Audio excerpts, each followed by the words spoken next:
shout out to EFN. Wish you were here, brother. See you soon. That's me killer. Estamos activos. Hey, yo, este Nicky Jam, ¿me puedes ver en Drink Champ? Estamos activos. Estamos activos. Catch me on Drink Champs. Estamos activos. Estamos activos. Hey, yo, este Nicky Jam, ¿me puedes ver en Drink Champ? Estamos activos. Estamos activos. Catch me on Drink Champs. Estamos activos. Estamos activos.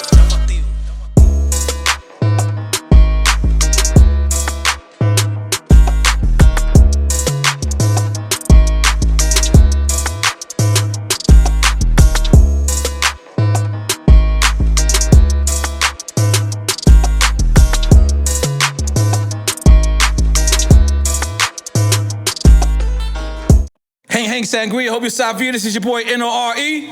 What up, it's DJ EFN. And this is motherfucking Militainment Drink Champs Yard Cast from Virtuosity. We are doing this. Make some noise!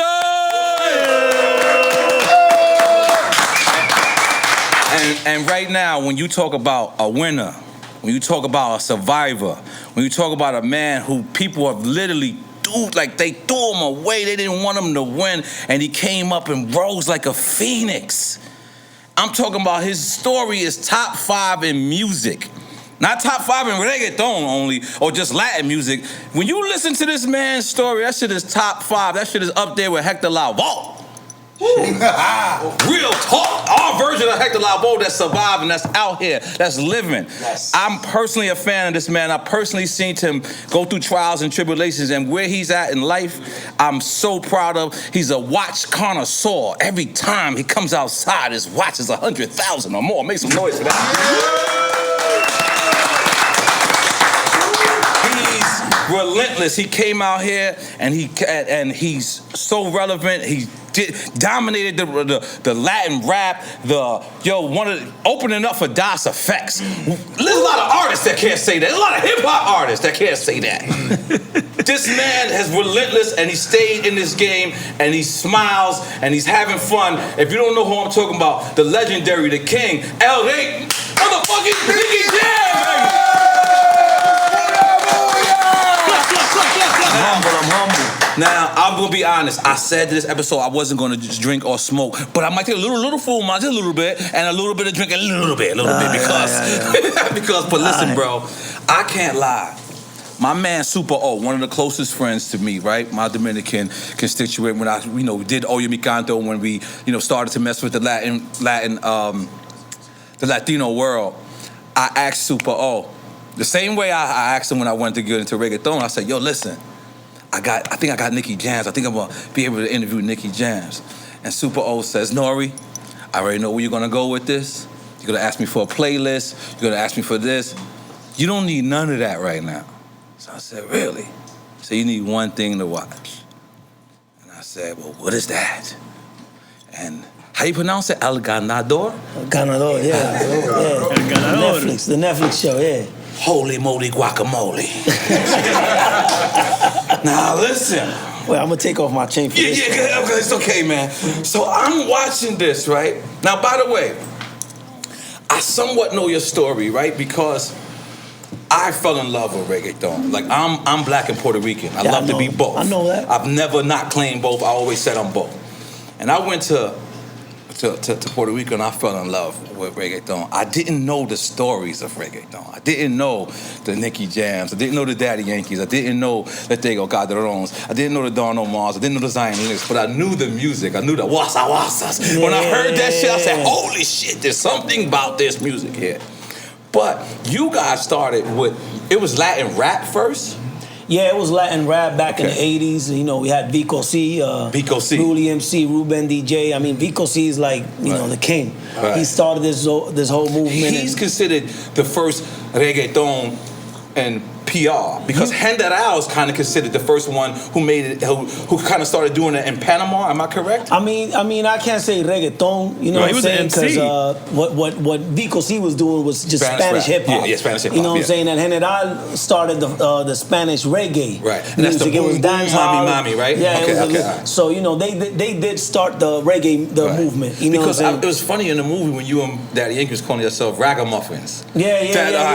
No, I mean, I used to like like, I used to, this is the real story about this. I came from the States, right? Okay. Lawrence. From Lawrence, Massachusetts. Okay. Right. And I went to Puerto Rico. I didn't know shit about Spanish. You know what I'm saying? I just know a little bit of Spanish. Yeah. And I used to lie and say that I knew I was half Jamaican. Because I used to imitate Jamaicans. Singing and shit. I'd be like, God of mercy, don't forget my kial book, kial la kial man boy. You know what I'm saying? I was good doing that shit. I had the whole vibe, and I wasn't saying shit, but you know, people believed in us, so that's my way in. Right. You know what I'm saying? Like, yo, this kid is half Jamaican. Right. You know, he's 12 years old. He can rap in English. Like, so there was a concert. There was a Patra. I don't know how you say it in English. The reggae.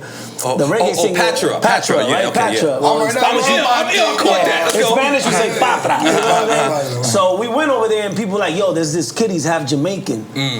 And you know where I'm going with this, right? This kid's half Jamaican, and I want you to meet him. And so they take me to him, and she be like, "Yeah, Jamaica, blah blah blah blah." And I'm like, okay, I misunderstood. Okay, now keep going. Man. On the beach. And then she kept talking. Yeah, man. Yeah. You know. Oh my God, I'm sweating. And so that made me, you know, the thing is, I mean, the style was fluid. I had the style and everything, but I didn't know no Spanish, so I learned the language in Spanish. Right. You know what I'm saying? I fell in love with the Caribbean and the reggae movement. I mean, in the States, I remember back in the days when it was you know, the hip hop and everything, people would dance separated. You know what I'm saying? Like, you go to the clubs, you didn't see people like grinding, like, you know what I'm saying? So when I went to Puerto Rico and I saw the reggae shit, you know, girls and boys be like, I said, what the fuck? This is what I want for my life. You know what I'm saying? This shit is crazy, man. I mean, they used to do a little, they call them the garage parties. You know what I'm saying? And La Party de Marquesina. The next day, you would see all the jeans on the walls. Wait, the party de Marquesina? Marquesina. The party in the Marquesina. It's in the garage. It's like a garage party. It's a garage party. You had the DJ at the end of the garage, you know what I'm saying? And then people would charge money to go inside. Those were the first parties. In New York, that's the same thing, but okay, and another thing is, when I first got to Puerto Rico, and I first came to Puerto Rico, they made me perform in a caserio. Right? Yeah. And when you and Daddy Yankee did that, was that something that was traditional? Every year you guys was performing? Yeah, I mean, Caseríos is like the projects in Puerto Rico, so it's like something, Christmas, you got to do it everywhere, you know what I'm saying? Like, those were the stages for us. That was the stage. We didn't have no show, so it was the Caseríos. And even when we became famous and we were doing already like clubs and bigger stuff, we still had to give love to the Caseríos and, you know, do shows all over the Caseríos. Right. I'm gonna tell you one crazy shit. I don't know if you know, but please tell me. I have a picture with Jay-Z and Damon Dash when I was like 12 years old. Get out of here. Yeah, and they went to Puerto Rico. Remember the group called Original Flavor? Yeah, of course. I don't know how Jay-Z ended up with them. Right. Probably they had a song together. Yeah. No, they was down together. So I was walking with Jay-Z all over Puerto Rico. I was his tourist guy, and I was taking him to spots, and he wouldn't even imagine. Right. You know what I'm saying? That I'm who I am today. And I'm gonna show you a picture right now. I got it right here. No, get out of here. That's crazy. Let's get some champagne up, baby. Look at this picture, man. You're gonna laugh when you see this picture. Look at this picture right here, man. There you go. You see JC. Holy moly guacamole, yes. That's hard. Let's get that on camera. And that's young Nicky Jam right there? Yeah, that's me right there. With the 2X Nike t-shirt. He's a whole legend out here, man. You really like a legend. Like, thank you, man. Thank you, man. So one thing about the movie, right? I want to tell you how much I honor you for keeping it real. Like, there's things that I was watching. Like, yo, let me just tell you something. I know you made it, right? This is the crazy shit. This is how good the movie is. Is that I know you made it at the end. I know you win. But as I'm watching and I'm watching you lose, I'm just crying like, yo, when is he gonna win? I know the end result goes there, but as I'm watching, I'm like, yo, this is rough being. I told that to my wife. I said, yo, it's rough being a Nicky Jam fan right now. Because I was amazed that you didn't hide that. Like that you kept it real. Like my idea was to make kids to learn, you know what I'm saying? And you know, I wanted to make it graphic. So if you make it graphic, you know what I'm saying, people kids are gonna look at this and they're gonna okay, if he go this route, Right. This was gonna happen. If you go the right route, this was gonna happen. So I just wanted people to see that. You know, I come from my mom was a crackhead, you know, drug addict. My dad was as well. You know what I'm saying? And I lived in the and they the both 80s. alive, right? They both alive. God damn, both it's a doing noise good right back. now. They both doing good. So you know, I came from a really dark past. Right. You know what I'm saying? Right. There's nothing more crazier than seeing like you know your mom doing faces because she's on it. You know what I'm saying? You know what's the crazy thing is? I misjudge you, me personally. So I know the world misjudge you because you make so much beautiful music. You make music that make me want to go. Commercial music and reggae. Then, but your life.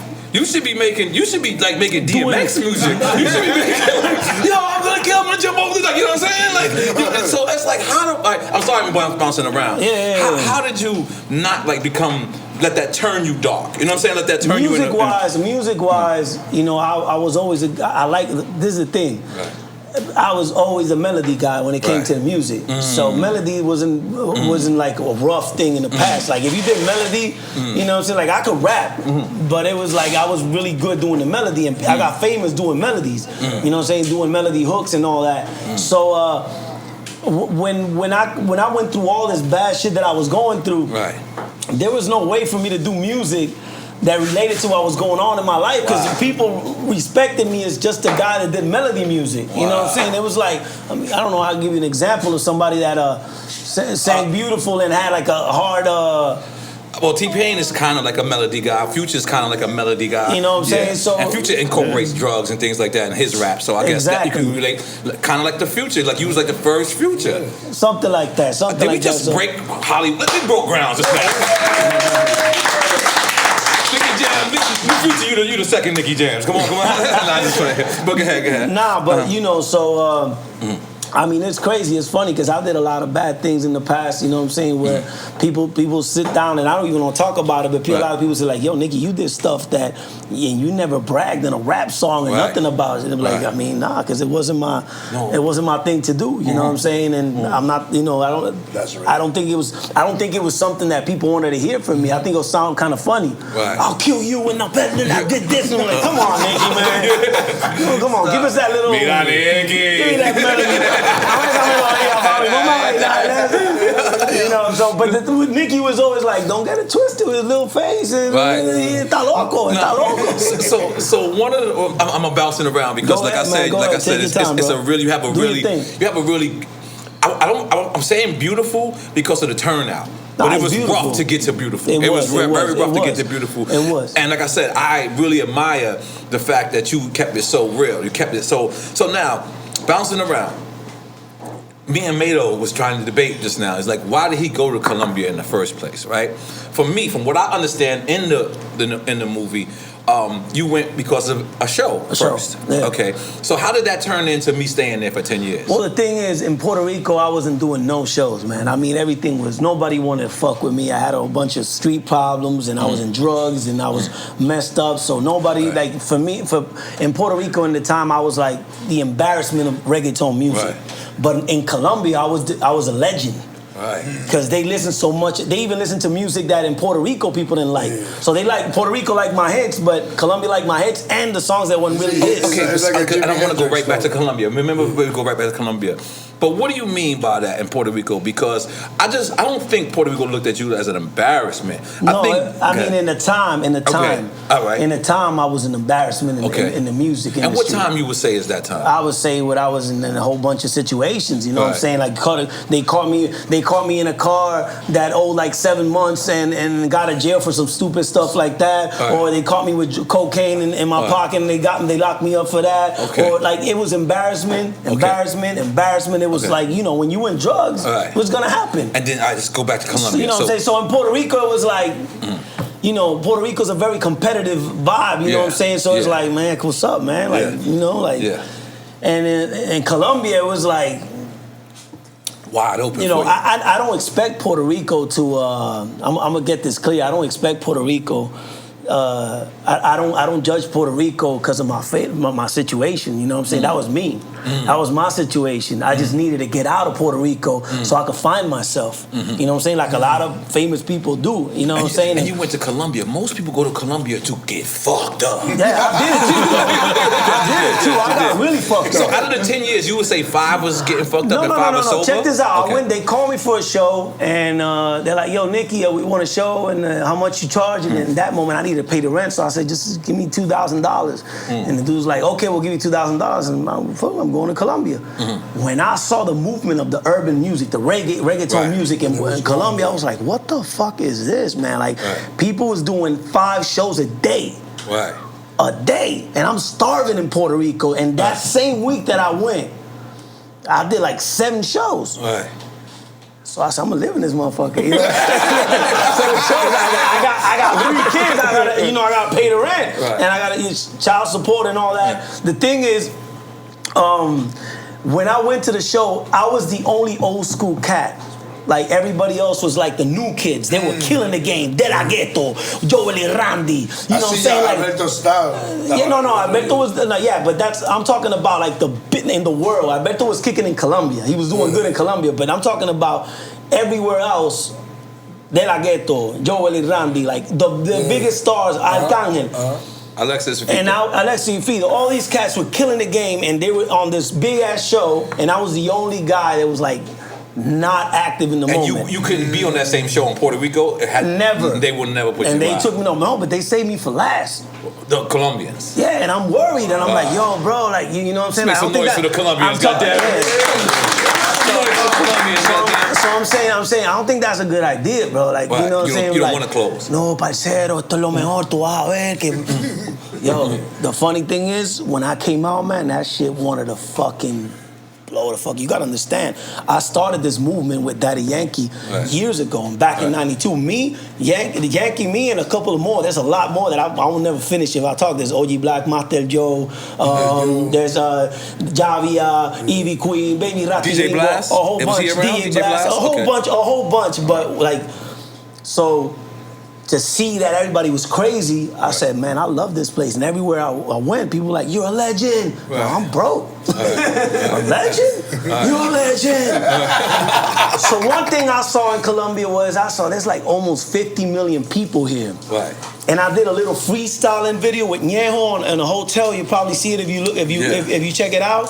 And it did almost like 2 million views or 1 million views. I don't remember in that time. So I said, okay, if I do one national hit in this country, I could probably make so much views that I could bounce again all over the world. So I'm gonna focus on that. That was my mentality. But before that, something fucked up happened. That it was my 30th birthday, and I went to a club, and I did like, I don't know how many cocaine. I don't know how many grams of cocaine I did. I'm talking about so much cocaine. I mean, the guy that went to pick me up in the house, there was like a little bag of cocaine in every spot of the house. Because I think this guy was like, I was performing, I was just drunk. And let me ask you, was that I was just about to ask that. Was that Colombia, or you would have been like that in PR too? Or in Dominican Republic? Or it was because it was Colombia and cocaine is everywhere? I was there. I'm not gonna go there, but I'm gonna say is I was there. A guy said, yo, Nicky, you want a hit? He had a big ass bag like this. I went to the bathroom and it was double bag. So I said, you fuck. I've never heard of no shit like this. So I grabbed the other bag out. I went like this. I'm like, yo, thank you so much. And so this is the thing. Okay. I did that. I woke up like around 7 o'clock in the morning. I had another show in Bogota, a different city from Medellin. And I remember that I was feeling kind of weird. It's cold over there. I was feeling kind of weird. I took coffee. I was in the plane. And all of a sudden, I'm trying to move my hands. And I can't move my hands. And I got to concentrate to do every movement. You know what I'm saying? So I'm like, yo, shit, what the fuck is going on with me?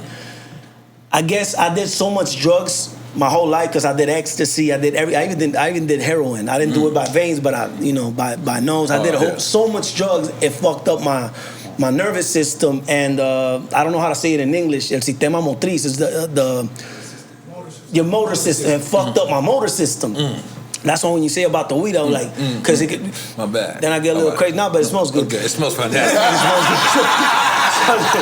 So, this is medical, by the way. It's medical. Yeah, it's legal, okay, we good. Yeah. So the thing is, I went to a hospital. I went to a brain doctor, and he told me that I had to stop any drug because I was gonna get fucked up. I could just stay like, you know, a vegetable, bro. You know what I'm saying? So I'm like, I stopped doing that, and I was so scared of staying like that that I started focusing on my career.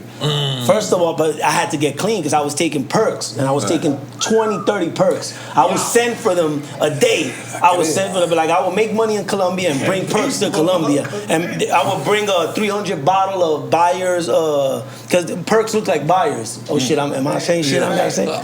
They look like the headache medicine. Yeah, the headache. They like aspirin. Okay. They look like aspirin. So the ones I used to use, they were endo. So I would travel with a big ass bottle of like 300, and I would like chill and do a whole bunch of shows in Colombia with that shit. And if you know about perks, wait, hold on. So you bring drugs to Colombia? Yeah. Holy moly! Yeah, because they didn't have that in Colombia. I've never heard of that. So y'all over here talking about that I went to Colombia and drugs. I bring drugs. Drugs they didn't have. They didn't have that drug. I even gave a Colombian guy a perk, and he was like, "Hey, parcero, ¿qué es esto, neo?" Parcero, pero ¿qué es lo que me ha dado, hermano? Ay, güey, puta. So, you know, like, I was on some other shit. So the thing is, I had to like break like heroin. It's the same shit because it has opium. So I had to stay in a room for 3 or 4 days, sweating the whole fucking. You saw Ray Charles. Hold on. Because I want to go there later. But I need to know. It's a part of the place. You go meet with this artist. You ask Pina. I think it's Pina, right? Pina, yeah. Pina. And you say, you hook me up with Valet. And then you go meet with Valet. Who's Valet? Hook me up with Valet. Valet is the artist. And you met with the artist. Oh, yeah. Who is that in real life? Yeah, well, you know, in that moment... Is that Calle 13? No, it wasn't Calle 13. I felt like Calle 13. No, Calle 13. He was an artist that was popping. It was Voltio. It was Voltio? I felt like it's come from that section, bro. He was popping in that moment. I feel like it's that section, bro. Because I know Calle 13, Voltio, that's all the same little... what's that beach I used to go to? He was with Ali and everybody, yeah. Shout out to Voltio. I mean, he's in church now, but... No, definitely. And Hector El Father's in church, He's right? in church as well, yeah. It was White Lion together, same label. Yeah. And that was Stego label too, right? Yeah. Exactly. Okay, I'm on point, man. Come on, man. I know my shit, man. I'm on point, man. You shit, man. Yeah, so when I seen that, I was like, yo, artists don't know how tough that shit is. Artists don't know how, you go from being this legend, and then Leo Combs used to say, you got a little bit of whack juice on you. So when you have whack juice on you, people don't want to mess with you. Nobody want to fuck with you. So explain. And at the same time, I had a bad situation with Daddy Yankee. You know what I'm saying? And Daddy Yankee was, he was everybody, the respect that people have for Yankee. You know what I'm saying? So until I didn't fix that situation, you know what I'm saying? People wanted to be clear that I was good. You know what I'm saying? Because I fucked up. I fucked it up. Now we'll get to that too. But go ahead. Yeah. Because I was around when that happened. Like when the lean back. I was around. I was there. I was actually. It was crazy, and I don't know if this is true. Yeah. I don't know if this is true. You tell me if it's true. Somebody contacted me and said, Nicky Jam. I don't know if they said Nicky Jam, but they said Yankee's brother wants to do a record with you. So I'm like, all right, cool, no problem. Like, and then they're like, so I asked Yankee. I said, yo, Nicky Jam do a record, and he goes, yo, right now, papi, and he's like, yo, man, Buddy's not really together. Yeah. And you know what I thought at first was like, whatever. And then later on, I was like, I think Yankee was hating. And then when I saw the movie, I was like, oh my God, maybe he wasn't. No, he wasn't. He wasn't hating. He wasn't hating. Yeah. I say 100%. He was doing everything right. He was just trying. He was trying to help me, bro. Right. All the time he was trying to help me, and I was just fucking everything up. In the movie, I could see certain people say that Yankee looked like an angel. Was he mad that he looked like? Because he looked like he just was perfect and he did nothing wrong. No, he was from the streets. I you know what I'm saying? But he never did anything wrong to me. Though. Right. That's what I meant. What I meant is like in the streets. Like no. Yankee, like you saw this, like when he was in when the police pulled him over, and he's in the hood, and they were talking to him like people from the streets won't talk to Yankee like that. You know what I'm saying? Nah, but that was the director, and it was already made. No, Yankee would have go off on everybody because Yankee people respected Yankee in the hood. Like you shot to do Kano in the club, and and Yankee. Everyone thinks it's Kano from out here. No. No, we gotta relax. No, I don't kind of say. No. It's not kind of. No. That's my boy, though. I know what you say. That's my boy. Cool. We all debating like all that moly, I think he even got confused. Like, bro, did you shoot me or something? Like, no, man, it wasn't you. It wasn't you. So yeah, like I think he wanted to be hit with a weight. Like, yo, you shot me, right? You shot me, right? I'm like, nah, bro, I love you, bro. Right. So, all right, being that we did. No, being clear the whole Yankee situation, bro. It was just me being ignorant, bro. I love in the movie where you kind of looked at yourself and you reflected on, and your manager, what's his name? The guy from Colombia. Juan Diego, yeah, Ciego. If I see him, I'm not even gonna give him a 5. I gotta bow to him. No, that's what's up, man. That's my bro. Yo, like the shit that he was putting together for you. That's like you didn't go to Colombia for you. You went to Colombia for him, bro. Amen. Like he was a blessing to you, bro. Like, and obviously, you know, it's through the movie, so I don't, you know what I mean. But that was a blessing. But what was I saying before that? About God, no, we know that. But it was it really that hard in Puerto Rico? Like, what? Like at that streets? Time? Yes. Oh my God, bro, you don't understand, man. Yeah. Puerto Rico was rated number one capital of murder in the world. Yeah, I remember they. And Puerto Rico only have 3 million people living there. You know what I'm saying? Puerto Rico don't fuck around. Yeah, I know. When it comes with that street shit, you know what I'm saying? And where we come from, it's not easy. But that guy was an asshole though. That guy in the movie, I wanted to go in the movie and fuck this nigga up. Yeah. What was his name? He's not here no more. Like, we know. I wanted to fuck this nigga up. I wanted to go in there. What's because I know this part of this is entertainment, so you know I know. But was it really like that? Was it over a girl and like because I remember I think Que Bonita Bandera. You guys was out in New York. I think you guys was messing with my guy named Stan, and even you put it in the movie. Actually, that was the only part I was a little skeptical of because you have a Puerto Rican barbershop with nothing but Dominicans in there. I peeped that. I peeped that. Lobo, these motherfucking Dominicans. I see you Dominicans peeping up. I'm half Dominican. He's half Dominican. We both half Dominican. I'm bugging with you. But so what were we talking about? Come on, I was just saying. What the fuck I was saying? You was talking about how the streets of Puerto Rico. No, man, shit is crazy. No, I mean the situation was that one of the boys that me and Yankee, the guy, I'm not gonna say. He was our boy. For now, he's cold though. He was our boy. No. We helped him, and a dude from the streets didn't like that we helped him. So he ended up killing that guy, and then he was after us. Wow. You know what I'm saying? Like in the movie? He was in the music, just like in the movie. So we had to get shit was hard. This guy had a 666 on his forehead. Get the fuck out of here. Joking around. This guy was insane, bro. Wow. Like, this motherfucker, and he was after us. So we went to, of course, man, we trying to like survive, you know what I'm saying? Because we singers, we from the streets, but these guys are from the streets. Right. So that's their business. Right. We do music, you know what I'm saying? So we make money. You know what I'm saying, like doing shows and shit. So we had to go to New York, and that's when I went. I was in the Bronx, Creston 193rd by Fordham Road. Right. That Mango Pina, and I was hustling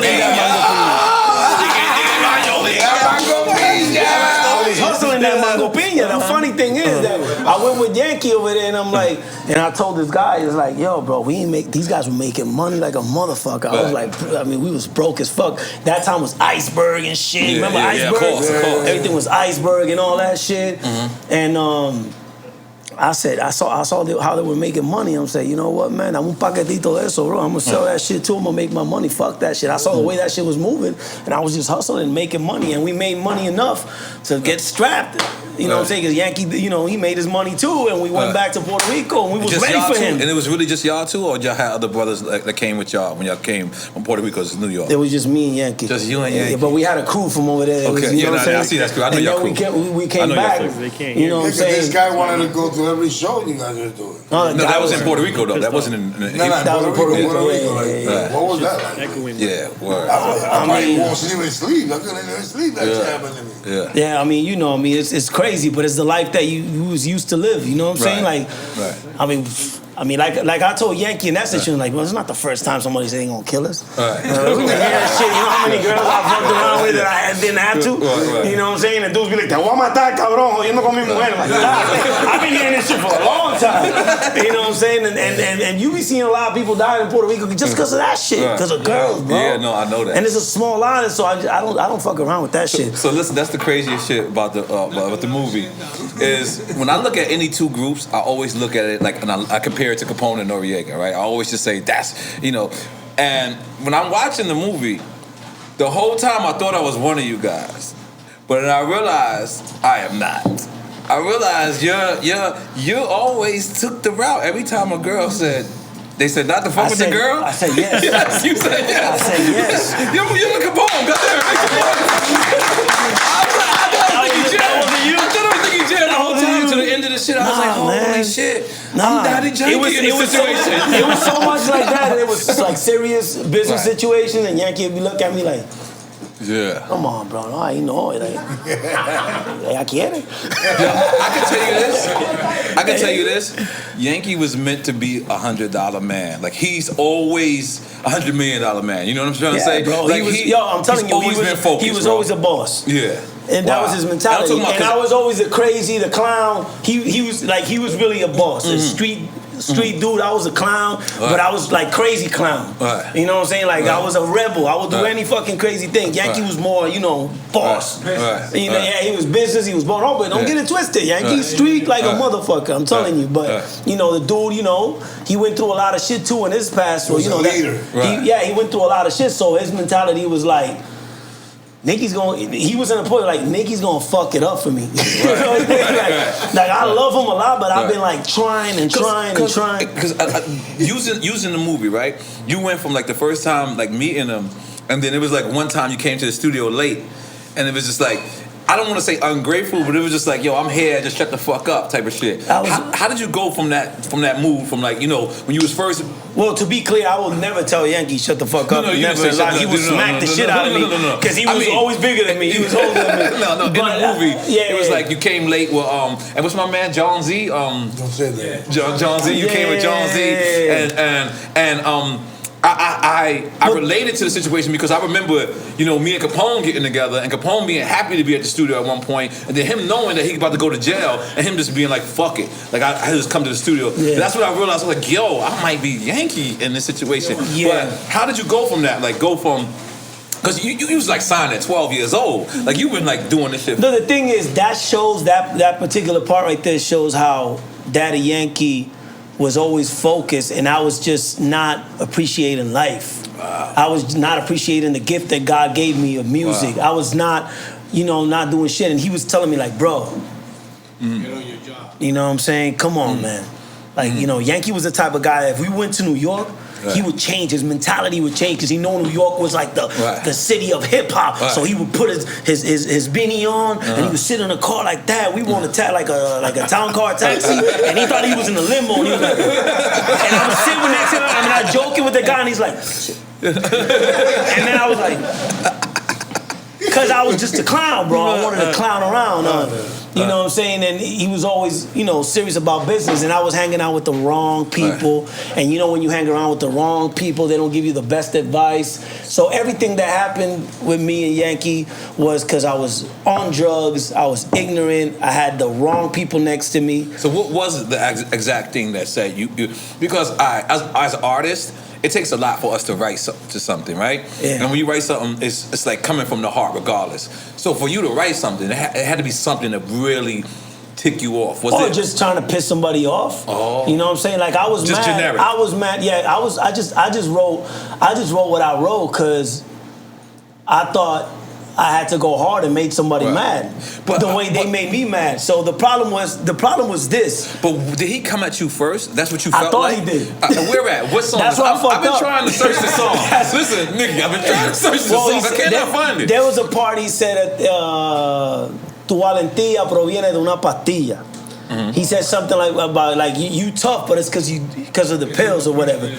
And that wasn't for me. I don't think it was. I don't think it was. No. I know it wasn't for me. Okay. It was for somebody else. But so I just went at him yeah. because I was like, oh, he did. And then people, bad energy and all that shit. So of course he's gonna feel bad. It was just a bad moment, bro. Wow. It was a bad, stupid moment in my life where I didn't have my head clear, and the dude had his he head never clear. made a record back. He never made a record back. Nah, man, he hit Gasolina, Right. the biggest hit in the world, and you don't need a hit after that. Okay. He made me look stupid. All right, let's make some noise for that. I'm not sure. Come on, man. Yo, that's life. Right. That's what it's all about. Right. Because he was there for me, and he was doing something good. He was trying to help me, and I was stupid and ignorant, and I paid for it. Right. You know what I'm saying? Right. Nothing comes. You know what I'm saying? You get what you give.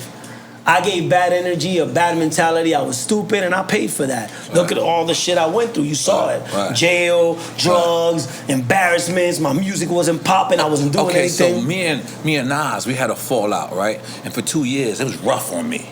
How was it for you? Like hard, like man. when you made this record with Daddy Yankee, and now Yankee is popping. Imagine this. I could have been a part of it, and instead of being a part of it, because I was stupid and ignorant, I had to see somebody succeed to the fullest, and my career just go down because I was stupid and ignorant. And then, obviously, during all those years that I was doing drugs, I kept with my mentality like, no, fuck everybody. Because it's like a bad cloud you get. But then, when you stop doing drugs and your mind gets clear, you're like, fuck, man, this dude was right and I was wrong. And it took me 10 fucking years to realize that shit. That's how fucked up drugs is. That you said you wanted to get back up. You wanted to be back into a level. You didn't want to just come to Yankee and squash it, like you needed him. Exactly. Yeah. I wanted to sit down with him when I already had. When you was already up. The position. But why do you think like that? That's like a real bullshit. Like, because my mentality is it's easy to say you're sorry when you need something. So is he really gonna believe that it's official? But because you need it first. But if I'm successful and rich and I say I'm sorry, he's gonna be like, he don't need shit. So this is real. You know what I'm saying? Right. So I waited for that. Right. I worked my ass off. I did everything I could. You know what I'm saying? To be big and huge, and then sit next to the guy and be like, and he won't feel uncomfortable. Right. He didn't feel uncomfortable. It didn't feel awkward. Because it feels awkward as fuck that you like broke as fuck in a bad situation. Like, yo, bro, I'm sorry for fucking with you. Right. You be like, you need a song, man. You need a feature, bro. You need a collaboration, and you need a little video. You fucking with me, bro. You know what I'm saying? So it felt good to go back to him in a good position in my career. Right. You know what I'm saying? And that made me feel good about myself, and he knew it was real. Because in that moment, I could have acted too. I could have been like, no, I'm popping now. I don't give a fuck. Nah. Sorry, and I'm still your soldier, and you're still the boss, baby. And that's the way it's still been. Los Cangres. Los Cangres. You think we got an album from Daddy Yankee and Nicky Jam? Hell yeah, that's easy. You know what I'm saying? That's easy. I mean, we're working a lot because I'm doing movies, I'm doing series, I'm doing a whole bunch of stuff. And by the way, I'm doing my podcast as well. Oh, really? You know what I'm saying? I'm copying from you. I got you. While we talking about movies, how was that, nigga? You not only did Bad Boys, but you did the World Cup with Will Smith. I did the World Cup. I did Triple X with Vin Diesel. Did you call him about the entanglement when you found out about the entanglement? Did you call him to make sure he's okay? No, because I want more movie, Bobby. I already went through that. I'm fucking with you. You performed in the World Cup. Yeah. With Will, right? Yeah, with Will. Holy moly, how was that? That's big. Well, the thing is, you know, wait a minute, because I'm trying to remember. We did something before the World Cup. You wasn't high during the World Cup. You was sober, baby, right? During the World Cup, or did you do it? I was sober. No, hell okay, no. All right. I'm ready to hear the story. I was already Ganador. No, I'm trying to remember what happened because I did something with Will before. Hold on, time out. When a person can't remember performing no, at you the got me World high as fuck. I haven't smoked for 10 years. You know his life is the best, yo. If you say the World Cup, you're supposed to be like, like, yeah, see, I remember this and I had on yellow. He's thinking. He's like, me and Will. I hang out with Will a lot. That's hard. That's hard, brother. That is hard. No. Now I know what happened. My relationship with Will started with his son. I did a remix for him. Oh yeah, I'm a legend. I'm Icon Living. Yeah, I'm on point. So after that, they gave me the opportunity to do the World Cup song, and I said I'll do it if Will Smith is on it. They're not gonna say no. Right. You know what I'm saying? Like, what? Will Smith? Yeah, okay. You know, FIFA don't fuck around. They serious people. So I went, and I told Will. No, we don't know about FIFA, bro. We've never been invited. That's a movie, bro. Okay, it's a That's movie? The real All right. movie. That's the real movie. I know Super Bowl is big, but the World Cup is... The World Cup is the World Cup. It's the World Cup. Yeah, okay, continue. So I told people like, I'm ready to do this, but I need Will Smith. So I got Will Smith never done the World Cup. So for him, like, it's huge. So I said, I already got him in the World Cup, and I heard they doing Bad Boys. I'm like, yo, Will. I heard y'all doing Bad Boys again. And you got a decent part in Bad Boys, you too. know what I'm saying? You got a good part. But this is look at the answer he gave me. He's like, yup. That's right. We doing Bad Boys. It's like, you think I get a part then? He's like, hey, if you do the casting and you pass it, you good. I'm like, damn, I thought he put you through the regular nigga shit. I thought that shit was gonna be easy. A motherfucker doing casting. And it's like, all right, bro, I'm doing the casting then. So I got, you know what I'm saying? So I went to the casting. I'm telling you this, it's 3 ladies with the poker face. Like, they're like this. Yeah, I can't stand that shit.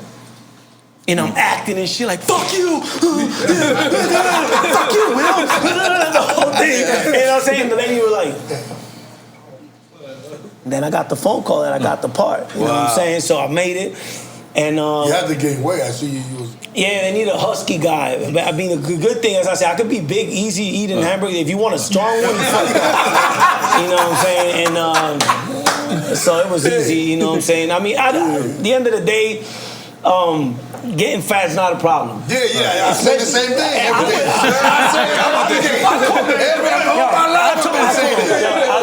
I told Will, if y'all got another movie, now Corona's a good time to get me if you need another big dude right now, because I've been eating like a motherfucker. No, but that's the other thing in the movie is you worked out one time and lost all the weight in one workout. Saw that shit? That was a good ass treadmill. That was good treadmill. And you had the thing on. Little bag on with the cream. No, that shit was crazy, man. So, the World Cup. Now, before all this, Enrique, you were in Colombia when you get the Enrique call? Where you at? I was in Spain. I was touring already. Madrid? Yeah, I had the song Travesura. It was one of the biggest Spanish songs out there. And he is like, yo, Nicky, Enrique Iglesias is going to call you. You got to understand, for me, this is big because I came from like getting big. No, and I came from getting big from Colombia, not not from the base Puerto Rico. So for me, I was like, for me to make big things in my career was like even bigger because like I didn't go through the same way everybody went out. I did it from over here, not being Colombian. So they told me Enrique's gonna call you. So when Enrique calls me, like, Enrique's gonna call me? Yeah, he's gonna call you. Then he called me with his accent. Nicky, ¿cómo está? They talk with the ¿Cómo está? Joder, ¿cómo está, Nicky Jam? Gracias por coger mi llamada. He said that shit, and I was like, oh shit, it really is Enrique Iglesias. And he's sexy as fuck on him, no homo or nothing. But he's like, ¿cómo está, Nicky? I'm like, okay, I was gay like for 2 minutes, bro. 2 minutes.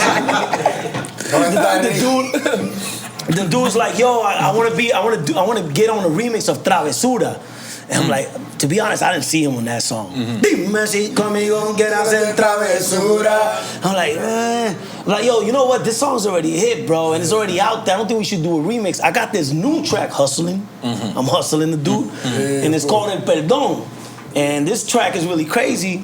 I'm gonna send it to you, see if you like it, bro. That dude that dude recorded the song the next day. Wow. And automatically, and this is the crazy shit about this track.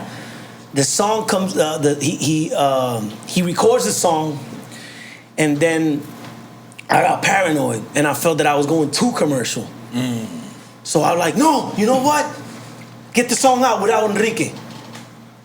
And the record label, what the fuck are you doing? Like, no, get the song out with Enrique, because I got people from the streets loving my reggaeton music right now. I'm not gonna do no fucking commercial shit, that's pop. Yeah. And then it came out alone. And then he called you cojones. ¿Qué pasó? Coño, tío, ¿qué está pasando? And then, you know, I was like, okay, fuck it, let's do it. So we did it. It's the best thing I did in my life. Because it brought me to pop sensation automatically. Let's get an applause. You know what I'm saying? He made like that shit. I was popping in Israel and Swiss and all Europe because of this guy, because girls love this guy, you know what I'm saying? They love him a lot, so, I mean, you know, that's Enrique money right there. That's when I started with Enrique money. Right, and then that was a whole different way. Everything changed in my career after that. You know what I'm saying? The song was #1 for 28 weeks on the Billboard charts. 28 weeks. #1. Wow. That's where I got my Grammy and blah, blah, blah, and all that shit. That was big for me, too, because, you know, like, reggaeton artists wasn't winning Grammys. Right. It was, like, more art shit, you know what I'm saying? Like, you know, it was easier to see somebody like Rosalia get a Grammy because she sang flamenco and she had, like, an urban, dark vibe. Reggaeton music wasn't really getting Grammys in those years, so for me to get a Grammy was huge, you know what I'm saying? If you see the video when I won it, I jumped like a motherfucker. I did flip-flops and everything. I had on a gray suit. I had a gray suit. I was screaming and shit. Cause you know, I was already like 35 years old, 36 years old, and this reggaeton music is for kids. You know what I'm saying? I'm already 40-something years old. I'm gonna say something. I'm 40-something years old, man. You know what I'm saying? I'm 40-something too. No, I mean there's only 2 singers in the reggaeton in the early music.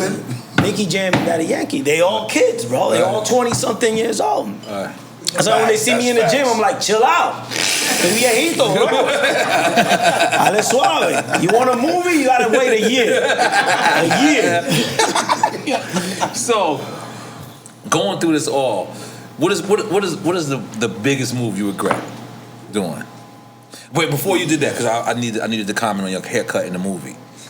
At some point when you was gordito, holy moly, who barber cut you? Oh man, no, that was fake hair. That was on purpose? That was fake hair. Oh my God. That was fake hair. I wanted to call you. But that's Jesse Terrero, I wanted man. to call you. He was like, you know Jesse Terrero? Yes, of course. It looks great. It looks great. No, it looks great. That's when you gordito. No, it look great. Look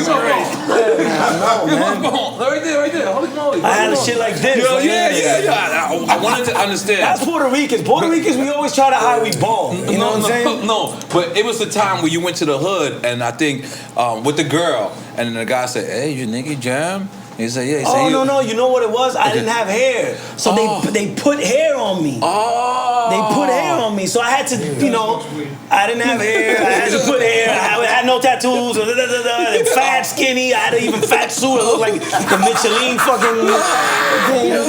Man, I was doing $40 million Hollywood shit without winning $40 million Hollywood money. Holy moly! Getting fat, getting skinny, tattoos off. That shit ain't easy. Yo, I did see your neck get mad red because there's a part of it where they covered your tattoos. Because Jesse was like, "Yo, bro, people don't care, they get it." And I'm like, "Hey, fuck it, I mean, it worked." You know what I'm saying? Oh, because nah. Listen, there was a time when I didn't have it. No, I had to call him. Let me tell you something. I had to call. Oh, there you go, right there, baby. Come on, baby. Jesse Terrero, baby. What's up, baby? Who can you call? What did I call you? What did I call you the other day and say? Yo, he said he loved El Ganador. Yes. Serious. See? I didn't want to tell you that. He hated my haircut too. That was Jesse's fault, man. He was I did say that. I forgot to tell him that part. You look great, Nicky. You look great. We had to take it really there, though. We had to take it on. Yes, that's very true. Tell him we were doing $40 million Hollywood shit without getting that money. You know what I'm saying? Like getting fat. So let me ask y'all why I got y'all both on the floor. That was a tough one, N.O.R.E. No, I got you. But why I got y'all both together? When y'all went to Lawrence, y'all really went to Lawrence? When y'all showed Colombia, did y'all really go to Colombia? We went to Colombia, we went to New York, and we shot Mexico City and Puerto Rico. We shot in 4 different places. We were traveling. The budget was open. Let's make the noise for the budget. The budget was not open. That was like a passion project. Me and Nicky, That was me and Jesse fighting like we gotta go to Puerto Rico. Well, let me just say Mexico does not look like Puerto Rico. Well, let me just tell y'all something. People think we shot in Puerto Rico, most of it. What? So, like, they were walking down the street in Puerto Rico, but when they walked in the door to the building, they were in Mexico. Wow. We blended it. So let me tell y'all, this is how good it is. If you're not gonna do a part 2 to this one, you guys gotta go to the island and produce everyone else's story the same way, because that's how good it is. You two guys together, I'm dead serious. I really enjoyed it.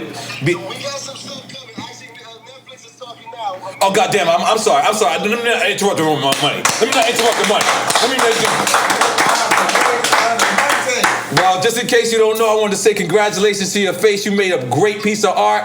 And I told you, it's only 2 things I didn't understand. Was Nicky Jam lost 300 pounds in one treadmill session? And the hairstyle. And the hairstyle? I'm going to tell you this. I need that treadmill right now. That treadmill. Me too. I need it too.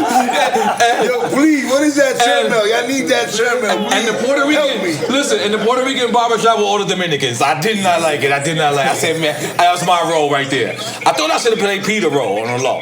But all right, Jesse, we're gonna hit you back. Thank you, my brother. All right, bro. Oh, love, man. Love you, bro. Love you, Bobby. Yo, I told my right, Peter's role. Peter, you know your black friend that speaks Spanish and from Lawrence. I was like, yo, I could have played that role. You could have, man. I could have played that. My wife said, "You too old." I said, "Jesus." Who said that? My wife. I said, "Oh my God." Come I said, on, man. "Jesus." Why be we doing shit like that? Shut me down. I know. But it's like when I play basketball, my girl be like, I look good. I'm like, you don't look like an athlete. You do music is amazing, but basketball, I mean, you get the hoops in, but you look ugly doing that shit.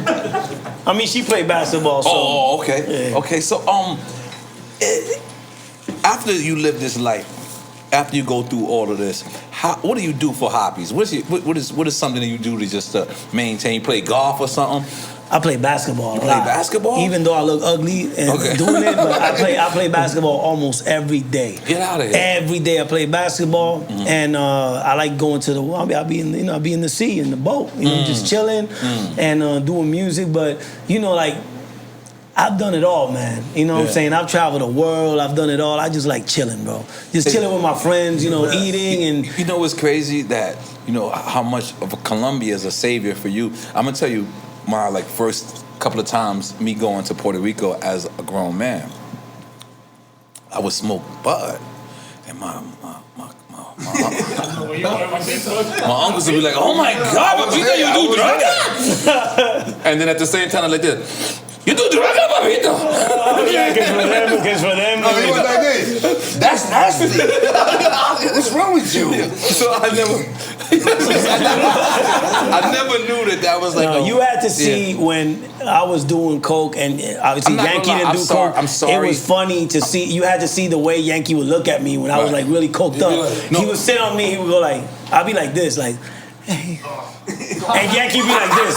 Yankee would literally do this. And whoever did coke, you knows it's fucked up if somebody does this to you. He does. He would do. Claro, mano. Acho, si tú te ves como tú te ves ahora mismo, mano. And I can talk, so I'll be like, cállate, cabrón.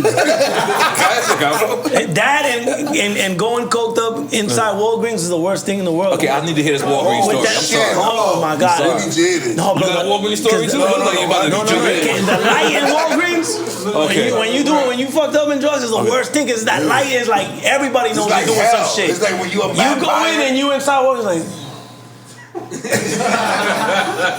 guy was like, "Tú eres Nicky Jam." ¿Es mi hija?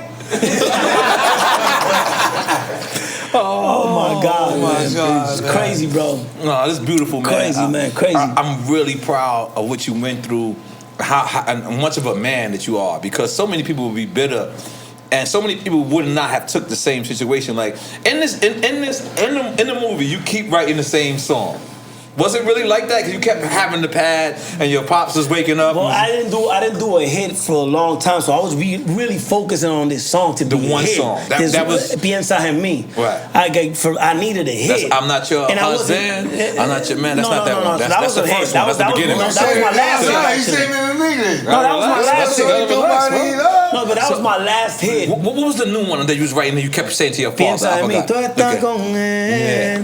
pero yo sé que cuando estás en la camita piensas en mí. And when you was going to the record labels, they were saying, hey, Debo! When the record labels were saying it was too slow? They were saying it's too slow, too romantic, because everybody was doing that. Yo quiero perrearte, you know what I'm saying? That perreo, that good shit. And I was too romantic with that shit. The song came out and didn't do anything.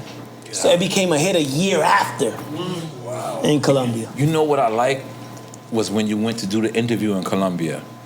And like you guys just bullied your way on. And you yeah. There was a show. They didn't want us there. They wanted like people that were really, killing the game. So my manager, he hustled to get me in there. Diego. He said, I got this guy, I got Ñejo, this guy, and this guy. So when we got to the show, it was like, yo, they can't make it. But we got Nicky. And I'm over here like, what's good? So the thing is, I was already killing the game in the streets. Right. But the TV shows, they didn't know who the fuck I was. They didn't believe that shit. So I said, I promised the lady, like, I'm gonna make those numbers for you. Just give me a shot. Right. I sang the song and the ratings went up. And they're like, oh, okay, so this guy is really somebody, you know what I'm saying? They invited you back. Of course, I did a whole bunch of shows back. And that's what, because in that moment, it was really hard to go in TV, like Colombian TV, if he wasn't from Colombia. Mm-hmm. You know what I'm saying? So I won the love. To be honest with you, I'm here because of the love Colombia gave me. You know what I'm saying? That's they honorable. gave me so much love. So much love. And they made me feel like I was part of Colombia. Yeah, was that true in the movie when Jake Alvin pulled up? Yeah. I mean, the thing is, J Balvin was he knew I was living in Puerto Rico and Colombia, and he's like, I want to see Nicky Jam because for him, I'm a legend. You know what I'm saying? Right. So I was like hustling my way inside the club, and he pulls up not in a Ferrari. Okay. He had a Range Rover in that moment, which it was big in Colombia. Yeah. And he pulls up. And everybody's like, J Balvin's here. I'm like, oh my fucking God. I don't want this guy to see me trying to hustle and come inside.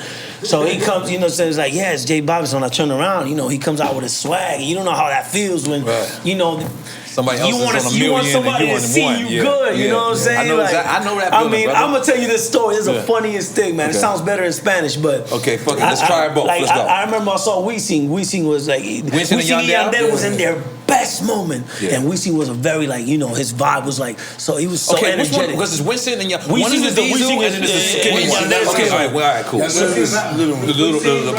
The singer. Okay. So Wisin sees me, he's like, he won't Nicky, hang how out you with doing? 50 Cent. I was fucked up. He's like, what's up, man? I'm like, good, man. I'm just, hustling. He's like, yeah, man, we just did this show right now. We got $1 million for this show. We did a collaboration with We doing this right now. We doing this, we doing that. By the way, what are you doing? And I'm like, I'm buying chicken. I'm buying chicken. And he's like, oh, okay, cool. All right, I'm gonna go play golf with Franco. And I'm like, oh shit, Franco el Gorilla plays golf? No, Franco de Vita. I'm like, what this fuck? You know what I'm saying? Like, those are one of the moments that really reflected in my life, because I was like, when you see somebody that's doing good, and they seeing you doing fucked up, those are moments that you, sometimes, if you're weak, you go cry in the car alone, because you're like, it's an embarrassment. And the problem with, you guys don't understand, like, when you're famous and you lose, you understand. No, I understand. You understand. No, I'm sorry, I didn't mean to call you nigga. You can call me. I understand. You call me nigga. I understand. I got stories, brother. I'm about to go. There's nothing worse, nigga, in Puerto Rico especially, there's nothing worse than still being famous and just being broke, because the people go like, yo, what's up, man? New York is running with that. Yeah, you used to have this. So why are you driving this car? Why are you doing and they know it, but the people. Some people are harsh. You know what I'm saying? They go on you, so it's hard, man. One time I was in a I think it was a Mazda Protege. I don't know how you say it in English. It was Yeah, that shit sounds nicer in English. That shit sounds like a fucking prodigy. Anyway, so I was in a prodigy, but it didn't look very prodigy. It was fucked up. And no, the car just got fucked up. The car got fucked up, and I remember that I was like, how the fuck am I gonna get out this car? People gonna know who I am. And the police came. Doo! I'm like, holy shit. I remember the police officer go like, what happened? Hey, Nicky Jam! They look at the car like, shit. And I'm like, bro.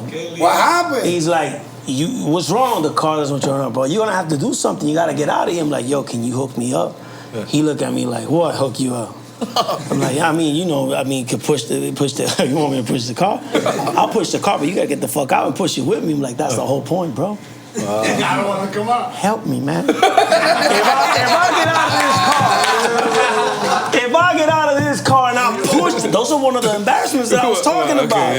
And I come out the car and I start pushing the car with the police officers, and the car was fucked up. It wasn't the brand. It wasn't only the brand, it was the way the car was. You know what I'm saying? Sonny relates. Sonny knows. He be out here in Pontiacs. He knows. And you know how people was gonna scream like, oh! Because Puerto Ricans be like, oh, Nicky Jam! And they go, el carro! I don't know, they got you know what I'm saying? And we're not talking about like today was even worse, because today it would be 150 cameras, you know what I'm saying? Like sometimes I left in my car in my fucking Rolls Royce with no gas, and what I do is I make a phone call and I said, no gasolina. Boom, get on the car, get the fuck out, and I leave that shit to anybody to deal with. I ain't gonna get recorded trying to fuck with the car and none of that shit. Hell no, I've seen some other artists with no gas in their car. They look stupid as fuck. One day had something happen with Siam in the airport that he helped. Oh my God, that's another embarrassment. You know all the embarrassments. I can tell you Puerto Rican. No, Dominican. I'm half Dominican. Anyways, look. My sister gave me this is like the last car. Please clear this up. Check this out. My sister gave me, she signed for a car for me. You know what I'm saying? I needed a car, so we got it was a not a Mazda Maxima. It was a Maxima. Nissan Maxima. A little better. Okay. I put rims on it and everything. You know how we could be broke, but we get those rims anyways. So the thing is, I didn't pay the car for 6 months, man. And they have the police over there. They call vehículo hurtado. They're like cops just for stolen cars, but they didn't have no stickers or nothing in the car. So I thought it was somebody just trying to do something to me. So I just went, and then the helicopters and everything, and I was on my way to go to Colombia. But they noticed you, Nicky Jam. No, they didn't know. They didn't know it was me. So it was like the police. And shit, I'm like, what the fuck? I got to a mall, and then okay, I'm good. Then when I went out, everybody went on me, all the cops went on me, fucking helicopters, everything. And the cop got me out, put me against the fucking thing. He broke my wrist. I was crying and shit.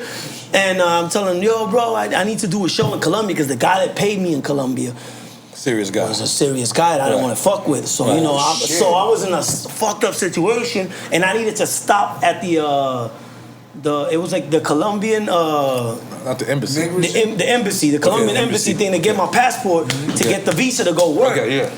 So the problem is, they take me. They said, so this is gonna be quick. Let's do this. We'll take you to the station.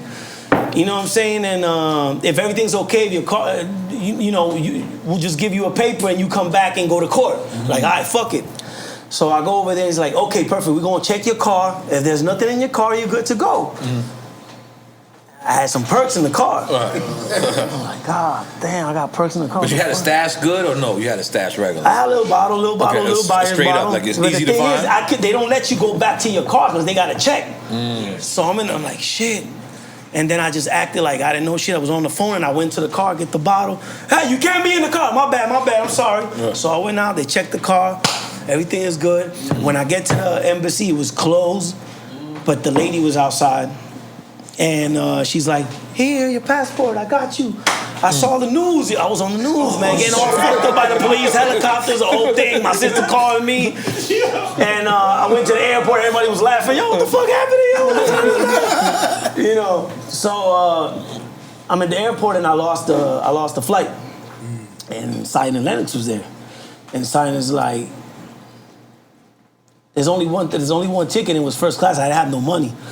And Sion's like, I'll buy you the ticket. So he took care of me. I went to Colombia, did the show, paid Sion the money, and from there on, I stayed in Colombia. Shout out to Sion, bro. You know how I see this is like the reggaeton union. You know? It should be a reggaeton union. Yeah, you know. It should, because you know what? I'm gonna be honest, Nicky Jam. When I did reggaeton, everybody cut me off. From the hip hop world? Yeah. Cause they saw you like why you you was... get so sad? Like, Cause it's sad, motherfucker. What do you mean, man? What do you mean? Happy story. It's sad. First of all, they cut him off, and now they fucking with us. Yes, listen, this is even the label. I'm gonna tell you. Let me tell you how deep it was, man. Because I don't think I've ever said this story. Oh shit. I love my people. So I know I wasn't no real reggaeton. Like I just loved the music. Yeah. I wanted to do something for it. So I had a record called Throw My Reggaeton because I wanted DJ Enough, Camilo. I wanted these people to play it. They couldn't play it. So I went and I got a verse from a person. His name was Cool Kid. Mm-hmm. DJ Cool Kid. DJ Cool Kid. At the time, this is when I'm discovering reggaeton. So I know all you motherfuckers' records. I don't know who you motherfuckers are. Okay. But I know the records because I'm just... you grind to it. I'm vibing to it. So I come across a dude named Tego Ganador. His verse for a guy named DJ Hook. So I did a record only for the Puerto Rican Day Parade. Facts. It was only for the Puerto Rican Day Parade. Every year I get hired as a Puerto Rican from New York. I do the Puerto Rican Day Parade. I never have a record to it. I got Esta Loca, that's not good. It's not good. It's not good. It's not good to play in 3 o'clock in the afternoon in 54th Street and Broadway coming uptown. It's not good. Like there's kids out there. Yeah. So I make this record just to commemorate my friend Big Pun. Boricua Morena. The original version, you know the original version, you cabroncito. So the original version is just Boricua Morena. You singing on the song? Yeah. You're the one that, oye mi canto. Oh shit, yeah. I was like, I know. Let's get an applause for that.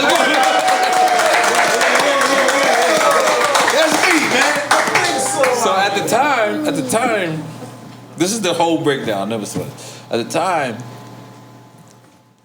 I was wrong for taking Tego's verse and putting it on Oye Mi Canto, right? I was wrong, being honest. That verse... So Elias... Huh? I said Elias, they felt some kind of way with the... They messed up. Hip-hop doesn't always have to make sense. Larry. You understand? Hip-hop... Una Coca-Colita ahí. Okay, all right. Hip-hop doesn't always have to make sense, but it has to work. So when Tego and I put out the record, we got word from that, Tego might be a little upset because we didn't ask permission. I just felt like, we all Puerto Ricans, like, let's just be together. Yeah. So I got word of this new guy that's coming out. His name is Daddy Yankee. Daddy Yankee contacts us, or we contact him, let's be clear. Because Super O told me. Super O, yeah. Super O said, this is the next guy. If they go front, he's the guy. Put him on.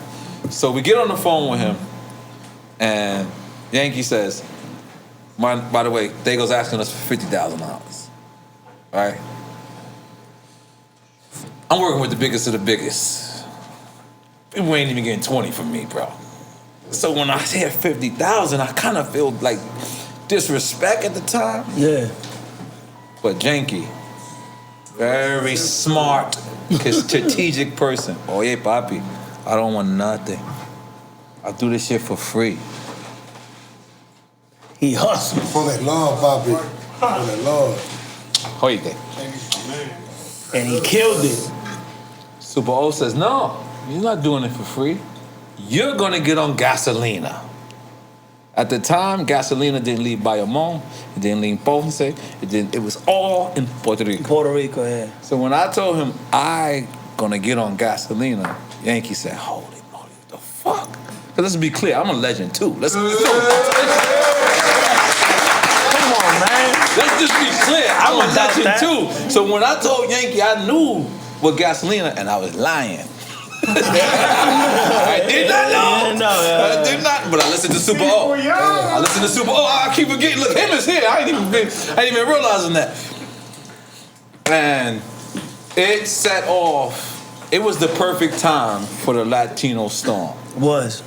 I'm gonna be honest with you because, and listen, I want see it this way. You sacrificed. I sacrificed for us 2 to 3 years. I'm just you back, sacrificed baby. for your people. I'm just back about 4 years ago, baby. Listen, it was hard. I remember you know what they were telling me? We went to labels. They were telling me after that, after Oye Mi Cando work, it was worse. Yeah. It wasn't better. Like you would think the shit.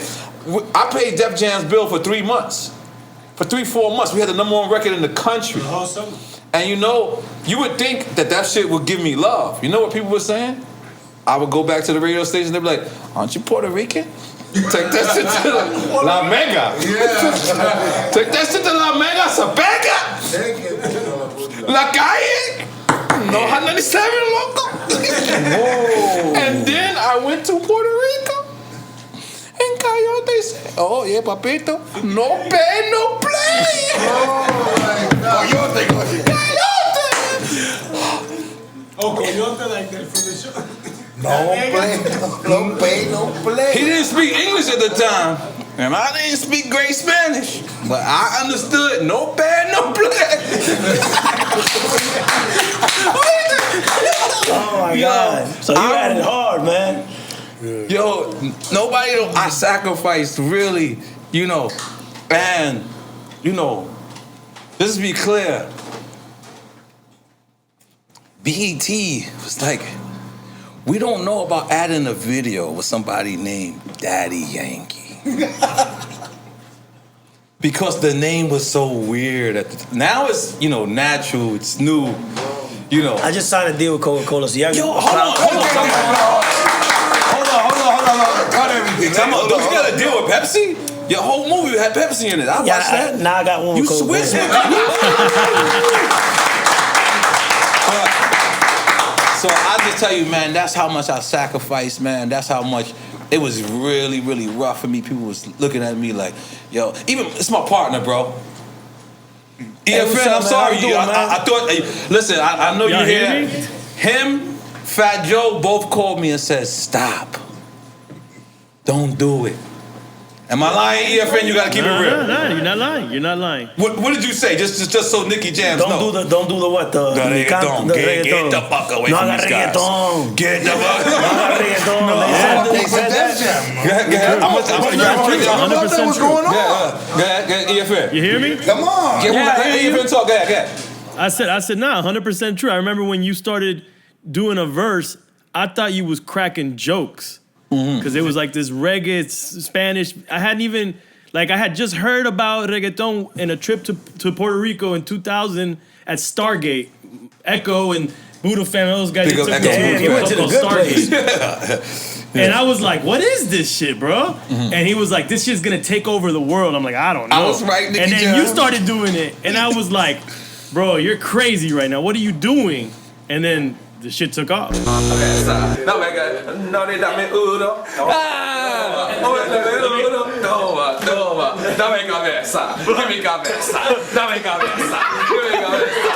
up, mommy? You got a body. You see, I'm Puerto Rican girl, not a John Got. I saw that white stuff, looking like a kind of ghost. And tell my mommy, better keep bitch, mama. You can't take us back.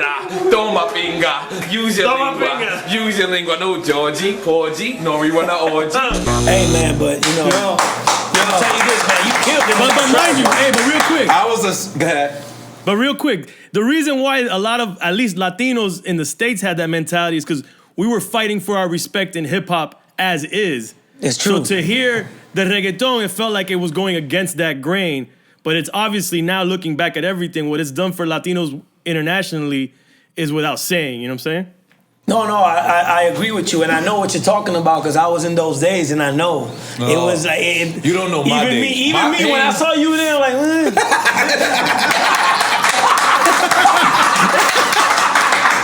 Hey, yo, but I'm gonna say how Puerto Ricans say, "Oh, Dancho."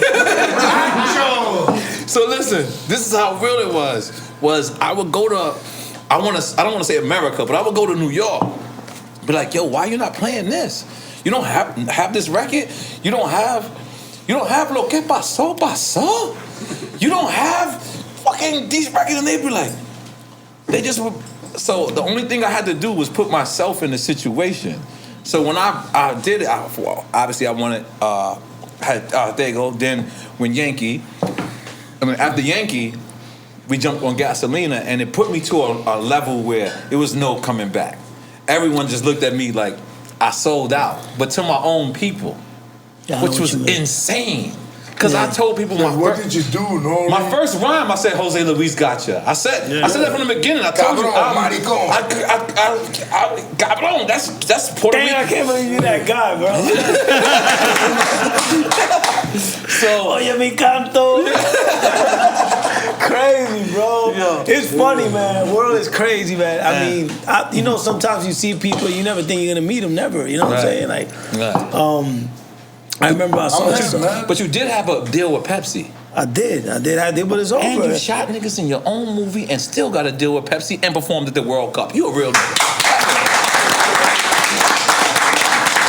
Pepsi ain't even thinking about the album. Trust me, man. Look at that. Yo, listen. He shot niggas. That shit was real. Like, I'm sitting there. I didn't do that. A gun did it.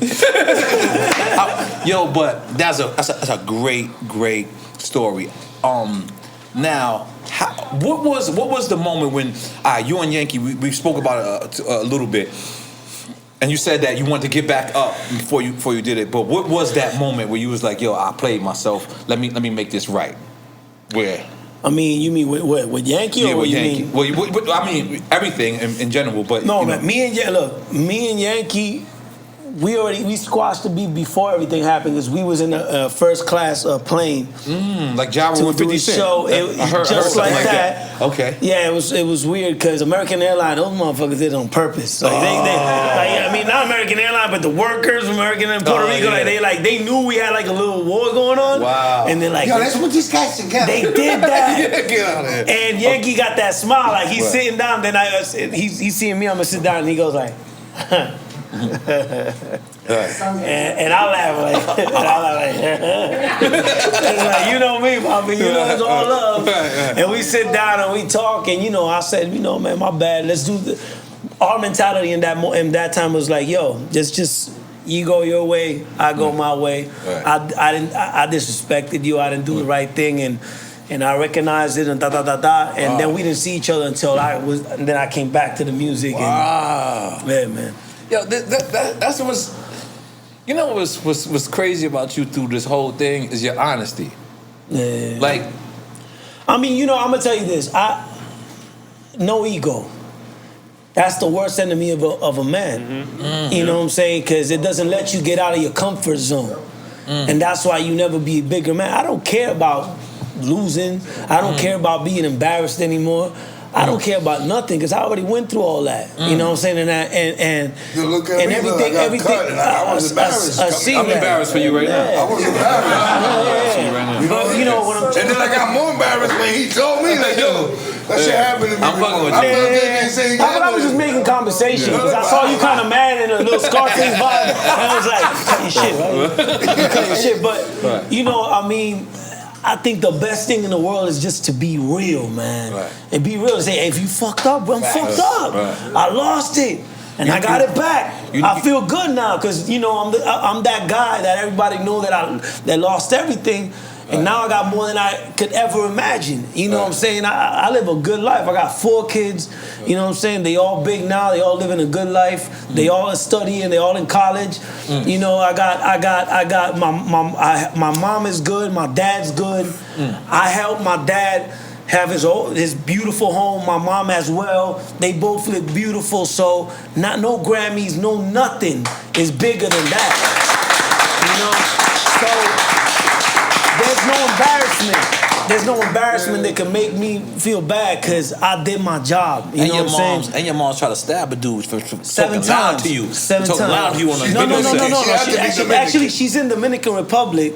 Cause she stabbed the dude 7 times. She said it was self-defense. She said to the judge, the judge was like, yeah, but self-defense 7 times. Like, what? Porque él se seguía parando. Y yo le daba otra vez. Se paraba de nuevo. Y yo le daba otra vez. He kept coming up, so I kept stabbing him. 7 times. He didn't go down. I didn't go down. She had to be Dominican. No, I mean my dad. You look at all the Dominicans so proud of you. No, because the judge was like 7 times self-defense. My mom said he got up 7 times. He kept trying, and I had to like defend myself 7 times. But my mom was a crazy one. Nah, she was gangster. My mom was gangster as hell. Yeah. My mom, she didn't take no shit. Ella de San Pedro de Macorís, but she lives in Santiago right now. And my mom is the one that she's like, oye nene, like she would scream out, tan bello mi hijo, like she would tell everybody, mi hijo es Nicky Jam. It's like, mom, chill out. But I love that because I got her. You know what I'm saying? And I looked for her my whole life. Right. And one of the reasons why I wanted to be famous is because I wanted my mom to find me, and she found me in the show, just like that. In Dominican Republic, like how it happened in the show? Just like that, bro. That's a part that made me cry, and I'm going to tell you another part that made me cry. You got some gadgets crying. You crying and shit. I cried.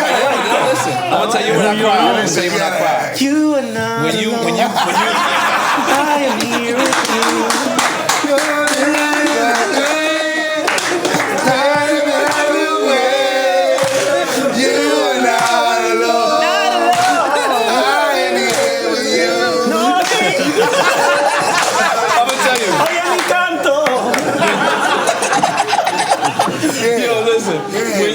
When you refuse to go back to Puerto Rico, right? This is a great show, man. When you did that, like, because you got a gangster from left, right.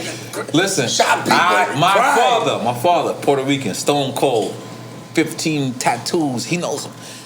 Tattoos, earrings, super, one of those, those tough Puerto Ricans.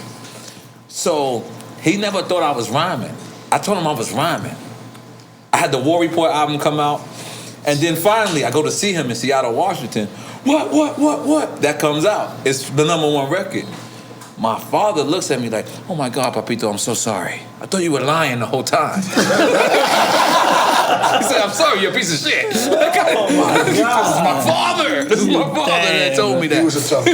He's a tough guy. Look, Mado knows him, in a black neighborhood, he was like in a black neighborhood. The only Puerto Rican with a tail. He's jogging. He's fighting three guys. Like this is the earliest memory of my father.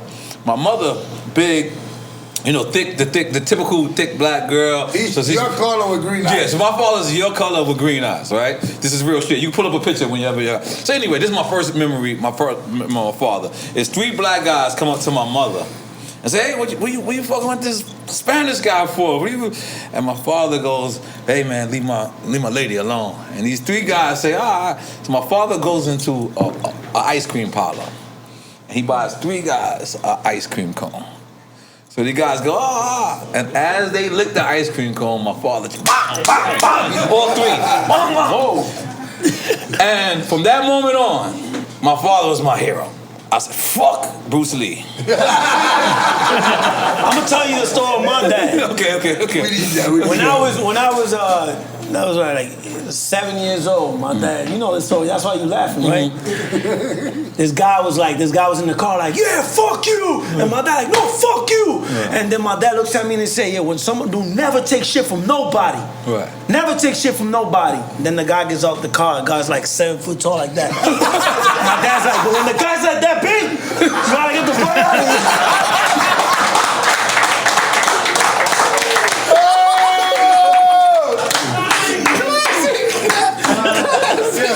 And the guy that big, we used to do a funny video. No, my dad made me slick. Because I was like, I learned that was a good advice actually. Because sometimes you want to eat the world, bro.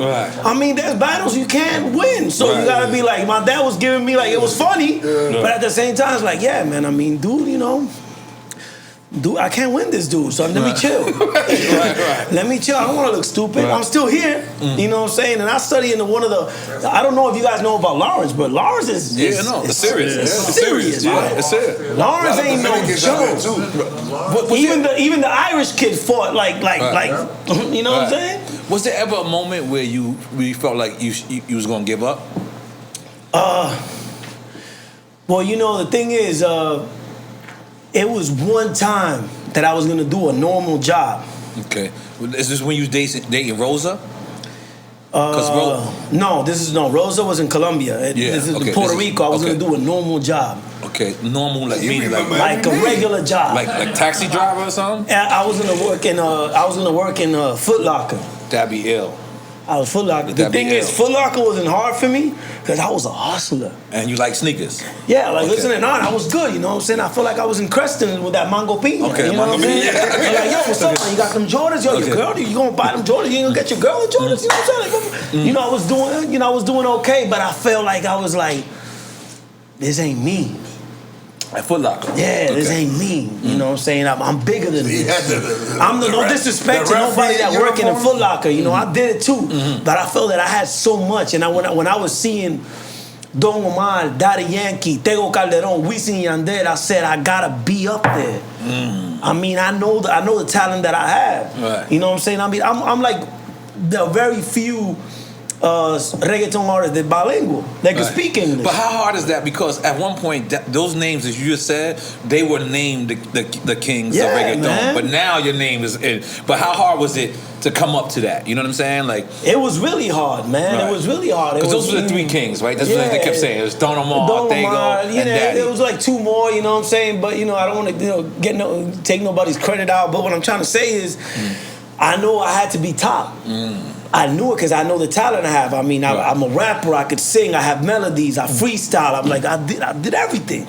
Why am I not up there? And I knew, when you know, yes, you can see somebody playing basketball, and you know, like I'm giving you an example, and you know you could take him, right? And he's on top, and you're like, what do you mean? Right. I'm better than this dude. I'm not saying that I'm better than Dong or Tego or Yankee. Like no, they're top dogs, but I know I could be there with them. Right. Yeah. And you know that made me work harder. You know what I'm saying?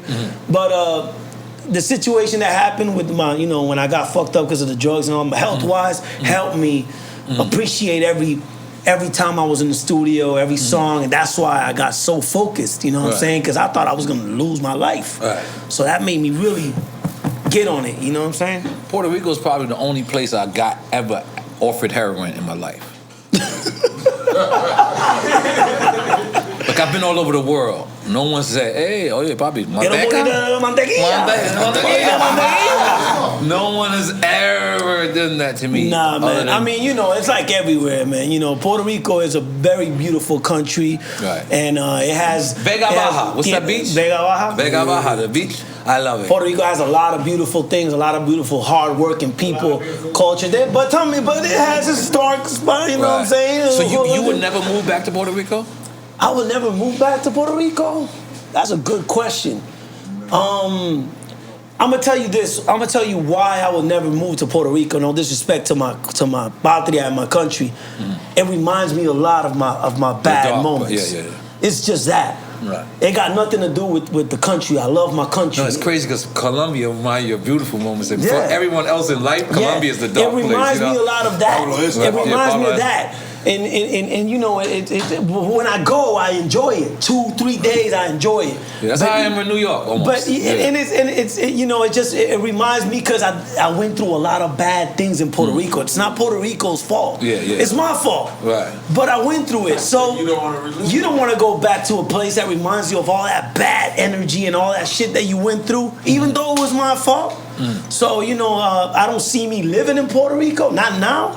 Probably when I'm older, you know what I'm saying? Because it is a beautiful country. Like, like there's a lot of things that Culebra, Vieques, like the beaches, crystal clear water, white sand, Vieques, we went to Vieques, right? Yeah, I liked it that. Yeah, we was in the Vieques, the islands. Yeah, I love it. It's insane, man. That's from my hood, from like damn near from Fajardo, I don't know if you know. Yeah, that's right across the street. I know my shit, What? You know what I'm saying? And that's what the movie. Let me just tell you something, bro. And I want to admit this right now, because you know why? I'm going to get this from you. I was mad. I felt like a sponge. I felt like a sponge that was used, right? Because I really put reggaeton before everybody. I put it on the forefront for me. Am I messing up with the sound? If I hit my chest? All right, cool. So when I didn't see the love back, I got bitter. So I started making jokes. Me and Joe might have said a couple of things about Daddy Yankee. I'm keeping it real. I don't know if you heard it. My leader. Yeah. I heard it. Yeah. Joe definitely. Joe went in. I heard it. And I co-signed. I was there. I heard it. I know. I heard it. I love Yankee. I love Yankee. We haven't spoke. But I'm not what do I say? Like if I don't speak to you for 2 years, however we left in that 2 years, I'm gonna be that same way. That's me. I know. That's how I am. But if you change on me, I'm gonna take it personal. Yeah, because especially for him, I sacrificed, and I never told him what I sacrificed because he didn't deserve. Not to say he didn't deserve it. He did deserve it. No, but I did it. I didn't do it for him. I did it for the movement. Oh, okay. The movement was bigger than me. I knew that you would be sitting here. I knew that, I knew you guys I knew reggaeton would be the biggest shit in the world. Amen. I knew that 10 years ago. Amen. 10 years ago. You can make some noise, man. Yeah. No. You were around, motherfucker. Yeah. I'm sorry. I'm loud and shit. Yeah, you were around. With Smith TV, we sacrificed so much. I'm talking about we put so much because I didn't want to be wrong. The shit was, if they're going to flip on me, and they're gonna cut me off, then guess what? Let me be right for it. Yeah. Let me not be wrong. So I just kept going, and that's why, I jumped on Reggaeton Latino, Boy Wonder, and said, the Boy Wonder, oh, no. I did what Daddy Yankee taught me. I don't want no money, Boy Wonder. You take that. Let me jump that and I started to do that, and I really sacrificed. So when I didn't get that love back, I'm sorry, it looked like it's bothering you, so I'm gonna put it out. No, you got me high as fuck. Okay, I'm sorry. No, that's good. No, it's medical. I'm from like, a doctor. Doctor. That's how you say it? Everything on the medical. But medical. So I kind of. I'm over here trying to keep shit together. Like, I'm am I high and shit? So I kind of was bitter, and it was fucked up for me because I learned from you from watching that I was only bitter. I was bitter with Yankee. I was bitter with the reggaeton community, and I was bitter with the island for something that was terrible. I was bugging. You know what I mean? I said it to my friend Ike the other day. I said, I said, this is how good Nicky Jam's movie is. But that's good that you saying this. He made me miss Puerto Rico. That you saying this and you saying this on the camera. You know what I'm saying? And and Daddy Yankee he's a good man. He's a man with a lot of good values. You know what I'm saying? All I wanted him was to call me back, like when it was time. Like when at the end of the day, I didn't use him, he didn't use me. We used each other to go to that level. Yeah. And once we both got to a level, all I wanted was OJ Papi. That's it. That's it. Just call me OJ Papi. That's it. I don't need nothing. I'm good. I'm a hustler. I've been who I am before reggaeton. I'm gonna be who I am after reggaeton. No, I understand that. That's all I wanted, And that's that time when I seen you in the Jeweler. Yeah, with the Jeweler. I saw you with there. the Jeweler. Yeah. And I said, damn, Nicky Jam coming, his shit is crazy. Every watch. Arriba. It's all the way up. So I'm looking, and I'm like, damn. And I know it's your brother. I know, and I didn't know how to approach you. Yeah. So I didn't know. I was like, oh, okay. And he's like, well, Poppy. And we took each other's number, but I didn't know how to approach you. And it wasn't till I watched your fucking movie. Like when I watched it, I was like, oh shit. Nah, man. Like I said, he's a good guy, bro. And I'm sure that you guys will work anything out and talk. You're gonna find each other. It's gonna be nice. With me, it's all love. No, I don't have no problem. Yeah, it's just I was at that point I was disappointed. You know what I'm saying? Because I just felt like, what I did was sacrifice a lot, but it wasn't for him. It was for the movement. So yeah, but probably if he listens to you like that, he understands it more. Yeah, so when the movement came, all I wanted, he didn't know your story. Yeah, there you go. He probably just saw a song. He didn't know I was El Ganador. What is it? El Ganador. El Ganador. El Ganador. But I appreciate. Let me just tell you something. I appreciate it because it wasn't it wasn't some remarkable shit that made me feel different. It was your story. When I sat there, I said, Caguas, oh my God, I love it. I miss the chicharrón de pollo con hueso. Mucho mayo ketchup. Mucho mayo ketchup. You know mayo ketchup? Mayo ketchup. I miss it. And Mayo ketchup. Mayo ketchup, that's my shit. But I missed it because of when I watched the movie. When I watched it, and I sit there and I seen how real you kept it, and I seen you was going to the caseríos, and I gotta thank you for that, brother. Nah, thank I gotta you, man. thank you for that because I'm humble, man. I'm humble. Because you're our first reggaeton artist. You came, you kept your word. I thought I ain't gonna lie. And when I was watching the movie, you canceled a lot of shit. But in the past, I was a different guy. I was doing all that shit. So I was like, no, when you text me, it's like, yo, you coming? Like, you fucking with me? I definitely said that. I was like, you fuck, I'm ready, bro. Yeah, nah. I'm ready. Nah, man. You know, everything happens for a reason. Yes, you know what I'm saying? I knew that situation with Yankee, and he did call me. Right. You know, like, about what the fuck's going on? Yeah, with me and Fat Why Joe. I didn't do shit? Yeah. He was like, yo, bro, you know what I'm saying? Like, cause you gotta remember, Yankee got on Fat Joe's track because of me. All the way up. That's right. You know what I'm saying? So he's like, bro, I mean, I thought we was cool. Yeah. And I said, I thought too. You know what I'm saying? And you know, he was kind of mad with me in that situation, and he had all the reasons too. But you know, I mean, just shit happens, bro. But you know what it is? We're all brothers in a different way. So the thing about it is, and we're all bosses. Yeah, man. We're all man. So guess what? It can be misunderstood. I don't think Daddy Yankee's a bad person at all. Oh hell no. He's strict with his business. Because that's why even if you look at he keeps a close circle. Even if you look at me and Joe joking, he's like a Jay-Z in the Spanish. He is. Even when you look at me and Joe joking, if you look at that shit, I always say, but that's my man. I still love him. I still say that because you know we're joking. Like I don't get to see you, I don't get to speak to you. But let's get back to you right now. So you said you never felt that chance to quit, and how about have you ever felt that chance where you felt bitter other than Daddy Yankee with other artists? Nah, man, I've never had that mentality. I always knew that if I was fucked up, it was my fault. You know what I'm saying? I always thought it was my fault, and the mentality that I had was just, I'm gonna earn my spot. Because sometimes you always mad with a lot of singers, you want collaborations, you want people to help you, but come on, man, you can't like retire the game of baseball and come back and say you want to play with the New York Yankees. That's very true. You gotta start again to go pro. Yeah. So that's the way I saw it. I was just being real. I can't take it personal. So my mentality was like, I'm gonna do good, and I'm ready, I'm ready to play ball. When you got back on top, now this is real shit. You ever wanted to front on somebody? Come on, man. I did it psychologically. I did it. You did it? Psychologically, I did it. I ain't gonna front.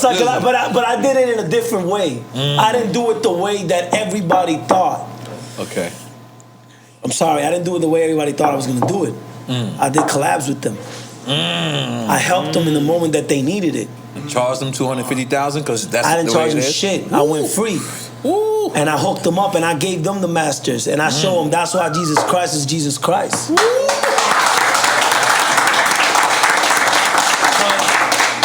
My mentality, there's a song that said, Heavy duty. the part of the song says, I did a song where I said, al final con todo grabamos. I said that in a song. And I'm saying, like, bro, I didn't pay people with the same shit they gave me. Because that's what they expect. You gotta show people. What kind of man would I be if I do the exact fucked up shit that you did to me? I'm gonna show you that you did it right. You know what I'm saying? So if I'm on top right now, I'm gonna educate you. I'm gonna show you, no, this is what you needed to do. You needed to help me like I'm helping you. So now you have the knowledge that I gave you and you have the education, and now when you're gonna help somebody else. So I'm spreading love and I'm spreading education to the world instead of spreading the same fucking mentality. I don't want people to come and be like, yeah, see, I knew he was gonna fuck me up like that. Fuck that nigga. No. I want people to say, damn, yo, you helped me. I love that face. I love that face more than stunning on you and fronting. I love seeing you going like, yo, bro, thank you. It makes me feel good. I want to help people. I don't want to be the same piece of shit I was in the past. That's what it's all about. Now, one thing you got to talk about is your watch game. Your watch game is very serious. But I watched in the beginning of El Ganador. How you say it? Ganador. So I watched in the beginning. You were very honest. You didn't have a crazy watch on as a young Nicky Jam. No, I didn't. But then once you got up there, you had that Sky Dweller bust down. Entiende. Entiende.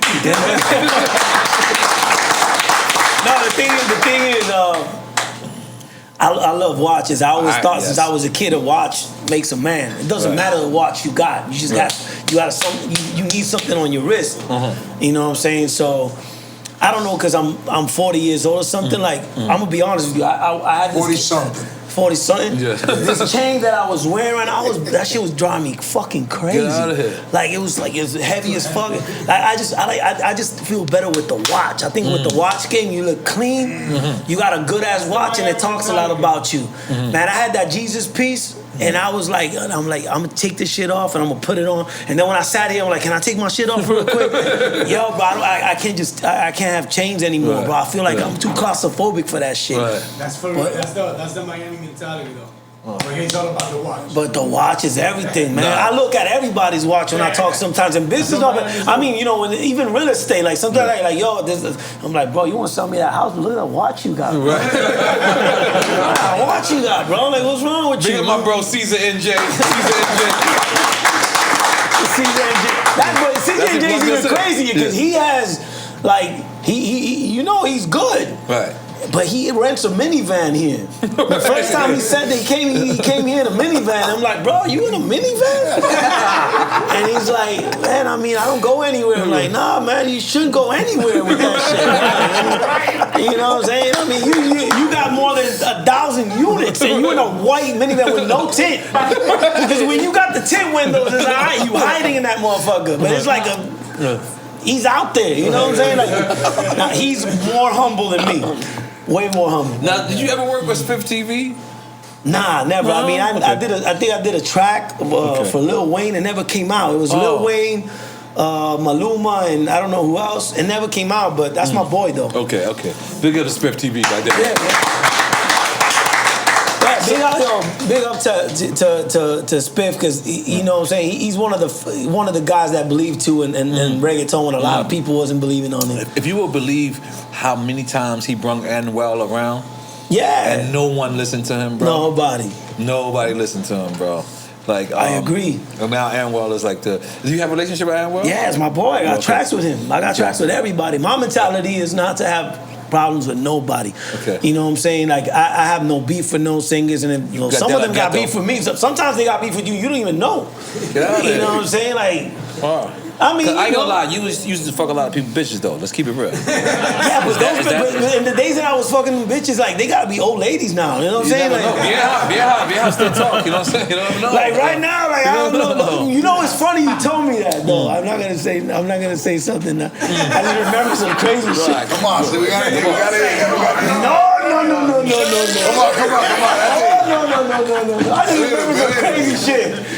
God damn. Anyways, man. No, but you were very predictable in the movie. Every time they said don't fuck with the girl, you did. That's what made me want to fuck it. Right. They say no when I'm coño, yo quiero. Alguien tiene eso, que nadie quiere que yo lo toque.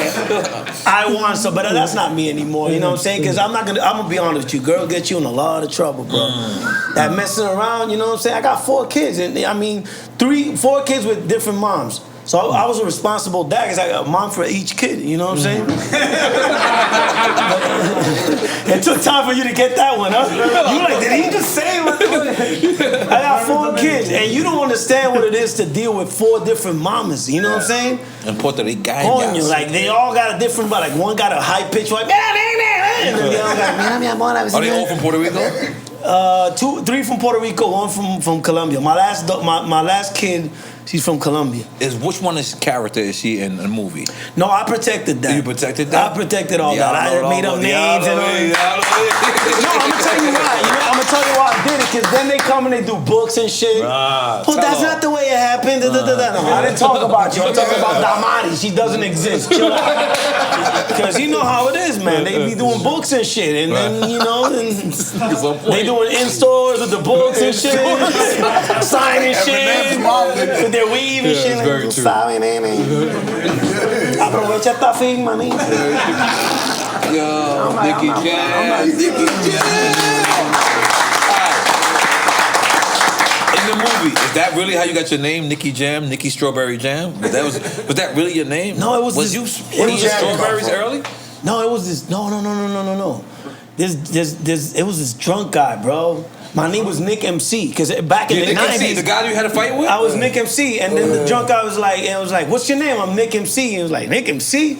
Nah, you're Nicky Jam. Nicky Jam. He started doing Nicky Jam, and I got so fucking mad. I'm like, I ain't Nicky Jam. He's like, Nicky Jam. We're like, Nicky Jam. So started people making fun of me. And till this day, it's Nicky Jam. I'm looking for the dude, but he probably up with the ponchos. Nah, he's definitely somewhere saying Nicky Jam owed me money. He owed me money. I gave him that name. It was like Nicky Jam. Every time he saw me in the park, because I wanted Nick MC so bad. So I went to the park. He was like, Nicky Young, Nicky Young, Nicky Young. And you know how they get like Nicky Young, Nicky. And I'm like, yo, bro, chill out. And the other people were like, yo, Nicky Young, Nicky Young. So when you decided to be Nicky Jam? I mean, the people in the state call me Nicky Jams. You know what I'm saying? Like African American girls be like, yeah, Nicky Jams. You Nicky Jams? They say Nicky Jams. Who the mas, Logan? And then Puerto Rican say Nicky Young. Nicky Young, what a why? Nicky Young. Nicky Young. So where are you exactly from Puerto Rico? Cataño, Puerto Rico. Right across San Juan. Okay. You 250 and you get a little ferry. Old San Juan. Okay. And I was raised in Barrio Obrero, where Yankees from. Santurce, the real hood. So that's not like La Perla. It's just it could be even worse. Yeah. I went to church in La Perla. Yeah? That's crazy to go to church in La Perla. Yeah. I went to a different church in La Perla. In the church in La Perla? I actually felt safe, bro. Okay, all right. Yo, let me tell you something, Puerto Rico is the most religious motherfuckers in the world. No, they ain't gonna mess with the church. They ain't messing with the They church, ain't messing bro. with the church. So, yeah. Don't wait for you outside the church. You know what I'm saying? That's the first time, Y like. te dan unos poquitos y chévere. Dije yo, come on, get out the church. Dios te bendiga y todo, pero aguántate esta. They got the double clips, the tape, and all that So shit. what's your favorite part of the game? Is it performing? Because that was the one thing that I couldn't get clear to you, right? Yeah. Like when they talked about N.O.R E, I forget who they said, but when they talked about Tego, they said Tego was like a Biggie. When they talked about Daddy Yankee, they said that Daddy Yankee was like a Busta Rhymes mixed with a Jay-Z.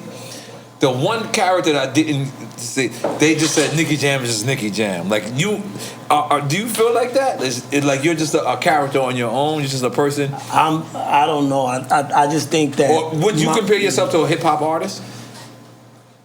Okay, who would it be? Musically, or you mean? I mean personality wise. I mean, you can do both, whichever one you're comfortable with. Shit, bro. Let me see, because I don't know if there's somebody like me in the Spanish in the hip hop game. Because I'm just crazy, bro. Like The Weeknd? I feel like you Weeknd-ish. More like Drake. Weeknd No, and but I was DMX. more, Weeknd and DMX. No, I was more. No, but I was a rebel. I did a lot of fucked up shit. Yeah, in the we know, past. bro. And We saw Drake was studying. the serio. Drake was doing little movies and shit in the city. I was like a mix of. I can't believe you don't make DMX music, bro. The shit you've been through. Right? Bro, you supposed to be making I slip in. Kinda like I'm a little falling. Eminem Can't type of get up. vibe. How you say that in Spanish? I slip in. I'm falling. I can't get up. I can't get up. You gotta have that. Coño, no, pero yo te digo que no hay nadie como yo. Estoy loco. I'm crazy. But in a good way. But in a good way. In a good way. Man. You know, I got my shit together at least. You know what I'm saying? Yes, no. I got my That's shit what the together. Ganador means, that he won that battle. Really? Yeah. Okay, I didn't know that this whole time. Motherfucker. I love that, bro. I know you seen it like 3 times. Nah, yo, listen. I've never. I watched it, and so I watched it on a level of I want to prove my man Super O wrong. I was supposed to go listen to your music, supposed to go listen to everything, but when I did, I could not stop watching that shit. And I watched it twice. That's crazy, bro. 13 episodes, what do you think? Coño. Twice. Completico. Twice. That's what Corona does to you, bro. I seen it bootleg because it wasn't in U.S. You seen bootleg, Jesus. Oh yeah, yo, hold on. It was in U.S. Ban y'all. What, Telemundo got beef with y'all? Yeah, what happened there? Telemundo, Univision. You know I got the inside story. They I had already me know. waiting for like 2 years. Because Netflix, it was Netflix that did a deal with Telemundo. So they didn't do it in the States so Telemundo could do it. So Telemundo paid Netflix. But then it was so graphic and so fucked up. Telemundo was like, you know what, bro? Like, just let it go. And then Netflix, aguántate esa. Te tiraron por ahí. ¿Me entiendes? This video clip of you. What? You were in the. Oh shit. Okay, all right. Look, we represent early, brother. we represent early, man. He doing the rocket. Oh shit. But I got muffin, baby. Eddie Murphy. Nah, you're a legend, man. You're really a legend, man. Nicky, man, I really appreciate you coming, hanging out with us. You know, we smoke, we drink, but oh, that's good. That's good. But I can't do it because of health problems. No, I want to respect you. I I wanted to, you know what? There was two things that I was confused about, right? Because one, I wanted to give the best interview when I interview you, right? Yeah. But then I also wanted to give you the super respect, right? Yeah. And I'm giving you the super respect Appreciate because it, I really, just so you know, eye to eye, man to man, I really respect you. And I respected you prior to doing the investigation of you, but now I respect you 15 million more. Thank you, Which man. is Appreciate beautiful you, man. because, again, you know, I judged the whole movement based on the pretty songs that we're making. Yeah. Everyone is, I forgot, oh my God. The hood, the barrio, serio logo. You don't fuck around, bro. Quick time of slime, you ready? Quick time of slime, you ready? Come on, everybody, come on, hit your. Ready?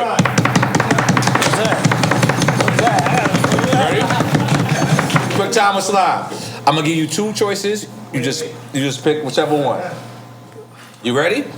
Nicki Minaj, Cardi B. Nicki Minaj. Daddy Yankee, N.O.R.E. Daddy Yankee.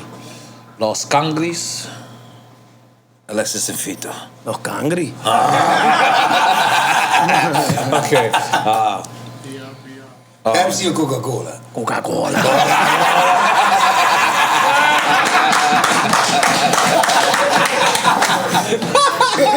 Okay.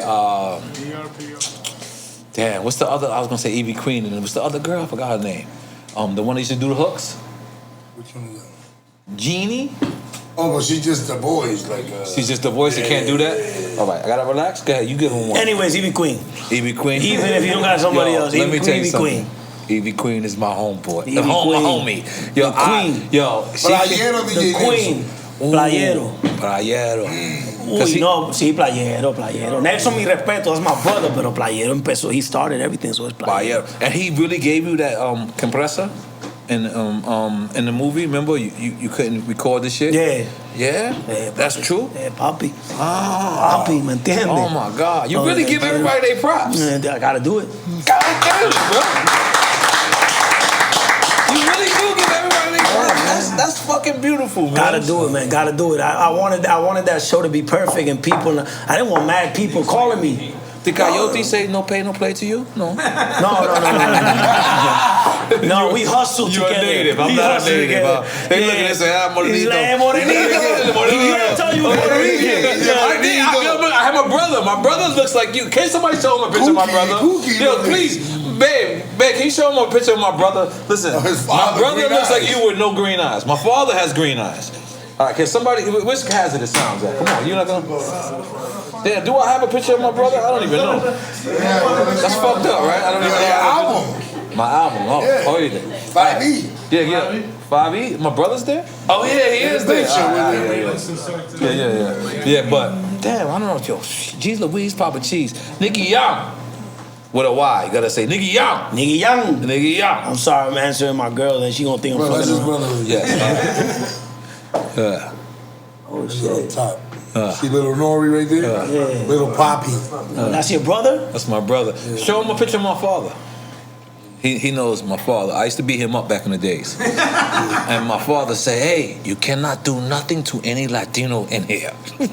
So he made a Latino in the projects. There's only like 14 families. You was a big hustler. When I was like 14, I asked this guy for weed. He said, holy shit. If I buy it for you, you gotta give me half. What the fuck out of here? What the fuck are you trying to do, man? You see? Oh yeah, that's my Looks pops. like my uncle, but my uncle was crazy like that too. Yeah, that's my pops, man. I'm really Puerto Rican. Yeah. Listen, Fat Joe. At one point, I'm not Dominican. Relax. I love Dominicans. I love you guys. You love Punta Cana. Hey, relax. I love Punta Cana. I love Santiago. I love Casa de Campo. But hold on, oíste. So I told Fat Joe for years, I'm Puerto Rican for real. Fat Joe's like, How you say earlier? Yeah, I would have believed you too. If you would have talked to me years ago. Look, if you look at my brother, it's the same shit. We got the same eyebrows. You look at I can't fake being Puerto Rican right here. Right here. Puerto Rican eyebrows. Puerto Rican eyebrows. So when Fat Joe so I said, yo, my family's gonna come to the show. So Fat Joe's like, all right, cool. So he's thinking people gonna come looking like him. They come looking like him. Fat Joe calls me, he goes, oh my God, I'm so sorry. You're really Puerto Rican. In Chicago, my whole family. So I'm sorry. Man, let's make some noise, man. Yo, Nicky Jam. Nicky Jam, man. I really, I'm thankful. I'm thankful for you to even spread your story. Thank you. And the way you spreaded your story, it's legendary, bro, because I just kept watching, and I just was like, I watched it twice, bro. I really did. I rewatched it today. I watched it 3 times. At 6 in the No, I'm morning. not three. Bootleg. My bad. Bootleg. I don't understand the bootleg part, bro. You're embarrassing me right now. Bootleg, man. Come on, man. You gonna say it to my face like that? Come on, man. Got that shit in Chinatown or what? Got that shit in How did you get it bootleg? Oh, because the Telemundo. That's the rumor. The rumor was Mundo blocked y'all out. Univision. I don't know what happened, bro, but that's Netflix problem right there, man. Yeah, now they were showing it in Colombia, like in Latin. So how did you get approached to that? What did they say? They say you want to do a movie, and you looked at Tupac shit and said Tupac. Actually, we want to do a movie. And the crazy thing is, when we signed a deal with Netflix to do the show, J-Lo wanted to do the movie. I mean, as what? As an executive producer? Yeah, she wanted to do a movie, but we already had the business with Netflix. And who wrote the script? It was this Puerto Rican dude and a Mexican dude. Yeah, the names, bro. I'm sorry, I got it. I've never been good with that shit with names, but it's a Puerto Rican. So how did they write it? They sat down and they interviewed you? They interviewed me with a tape recorder, and I told them my whole story. Wow. And these motherfuckers must. So sometimes that's a problem. Like a lot of things could miss out because you can't say everything in one time you sit down. Because that's what I will. Daddy Yankee. What is Daddy Yankee's movie name? Biographical, right? Yeah. What made you not want to do a movie and made you do a series? Because your story. Because series was popping right now. Exactly. Yeah. You know what I'm saying? And it was the right way to go. You got your Puerto Rican narcos, nigga. You got your Puerto Rican narcos. That shit's really good, bro. I'm not gassing you, bro. Yeah, and I got Colombians was killing it right now, so I got the Colombian world on it. Right. I got the Puerto Rican world on it. I got the the U.S. vibe, New York. So it's a little bit of everything, man. Yes. Well, congratulations on everything, man. I appreciate you, bro. Thank you. Appreciate you, man. Thank you for coming here. I'm not gonna lie, I was so scared because, I wasn't scared after I seen the series. Yeah. But the thing is, I didn't want you to take it as if, because I did those shots at that world for some time because of what I was going through. But I know you understand because of what I just seen you go through. Yeah. So this is the reason why I wanted to say it on here, because now, but me, I miss my island. Now I want to go back to Puerto Rico. I'm not going to stay like you. I'm going to stay. I'm going to go and have some fun. No, the island is insane, man. It's beautiful, good people, and it's just that I went through so much shit, man, that, I don't want to remember all that. I don't, you know what I'm saying? I just want to look forward, you know? Right. Now, one thing in the movie, and this is probably it. One thing in the movie is they never showed like when you go from no tattoos and then you go from these tattoos. Was that something that you missed on purpose? Nah, it was just something they missed. Okay. You know what I'm saying? I mean, directors, the writers, you know, like I think they should have done that, but you know, there was so many like. There was a lot of things that wasn't there. You know what I'm saying? What's something else you missed? I mean, you know, it's just right now for me to think of it right now, but I just think that every time I remember something that I be like, fuck, we should have put this on. You know what I'm saying? Like right now I don't remember, but a lot of things. Cause you got me high as fuck with that weed. We give you some tea. We give you some cappuccino. It's good. You know what I'm saying? It feels good. You're making me reminisce those days. I'm high. I ain't joking. I'm high as fuck, but it's okay. Sometimes you get high when somebody else is smoking, right? And imagine if I were lit this. Diablo, Lord. No, estamos bien. Tranquilo. Out there. I can't do it for you because you're my brother, bro. Pero, and now we have a relationship, just so you know. Yeah, we have a relationship, man. Definitely, man. I appreciate that, I'm definitely going to try to get a verse out of you. I just want to throw that out there. I got you, bro. All right, cool. I just want to be upfront about it.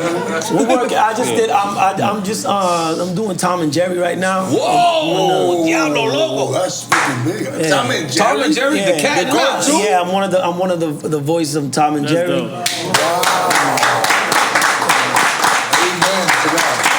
I don't even know what that check looked like.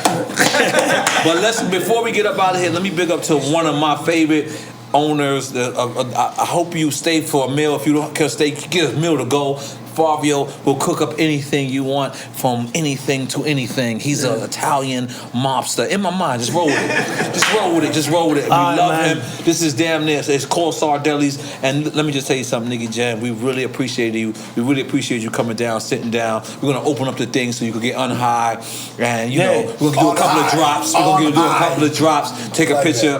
But let me just tell you something, bro. Everything that I expected from you, you gave it to me, and I appreciate it. I'm so glad we spoke about everything from Daddy Yankee to your career, to your downfalls, to your upfalls, to your everything. And I want to say this was a great fucking interview, bro. Thank you, man. And you're a funny motherfucker, bro. So what is your own podcast? What is it? Explain it. Let's promote it. You gonna do your own? Yeah. I'm starting it right now. Actually, I'm putting everything together. Yeah, sign the drink champs. We got it, man. Fuck it, let's do it, man. I'm down. No, I just think that I got a lot to bring on the table. Of course. And right now is a good time to do it. Beautiful time to do it. It's the best time to do it. Especially with your culture. And I just like talking to people, and I'm a good talker, and I don't shut the fuck up. And, especially. And it's good, That's a great time. And you could get bored in this Corona moment right now. Right. So it's good just to be productive and keep. I'm doing music. I got a studio in Whitwood, and I got my little basketball court in the back. But I want to do more. You know what I'm saying? And I'm ready to work. I just want to work, bro. Right. That's all I want to do. So is that how's your adapting to not doing shows? Because that's something that we all got. I've been doing some shows, some streaming shows. Like I've been doing shows for Dubai, doing shows for a couple of countries. Like I don't know if y'all saw me. I did a show in in the water, like in a house. How that Dubai check look like? We want to know that one. Yeah, I'm doing shows like probably like once a month. Wow. But they good shows. You know what I'm saying? And I'm doing a lot of collaborations and shit. Like I've been doing good. I can't be mad. I've been working a lot. You know what I'm saying? I mean, it's not the same as touring. Right. Yeah. But I'm okay. You know what I'm saying? Well, goddamn it, if y'all don't know by now, then you guys are motherfucking fools. Because Nicky motherfucking Jam is a legend. You got some of the best stories in music. You got that story is one of the best stories in music. Thank you, man. Not just, I want to be clear, not just reggaeton, not just Latin, No, a couple of rappers hit me up. French Montana hit me up. Carmelo Anthony hit me up too. A whole bunch hit me up. Any motherfucker who see that. And it was crazy for me to these people I know that to check out my story. It feels good. It feels good. Let me tell you something. Any motherfucker who knows you and watch that and don't call you and big you up, they're fake dudes. Yeah. If you see somebody in the street, be like, oh yeah, Nicky, I saw your story, and he didn't tell, he didn't call you or DM you. Oh man, leave him the fuck alone. Leave him the fuck alone. So let me tell you something. It took me 4 days not to call you because I wanted to call you every single day and be like, yo, hold on. At this part right here, man, what happened right here? I had a lot of people doing that. No. I said, yo, Nicky, who's this guy that's playing? No, but listen, I ain't gonna lie. When I see the valet part, I really was like, that's Volte or Calle 13. It's one of them. I really thought that. So I'm glad. Let's make some noise. Let's take a picture. Yeah!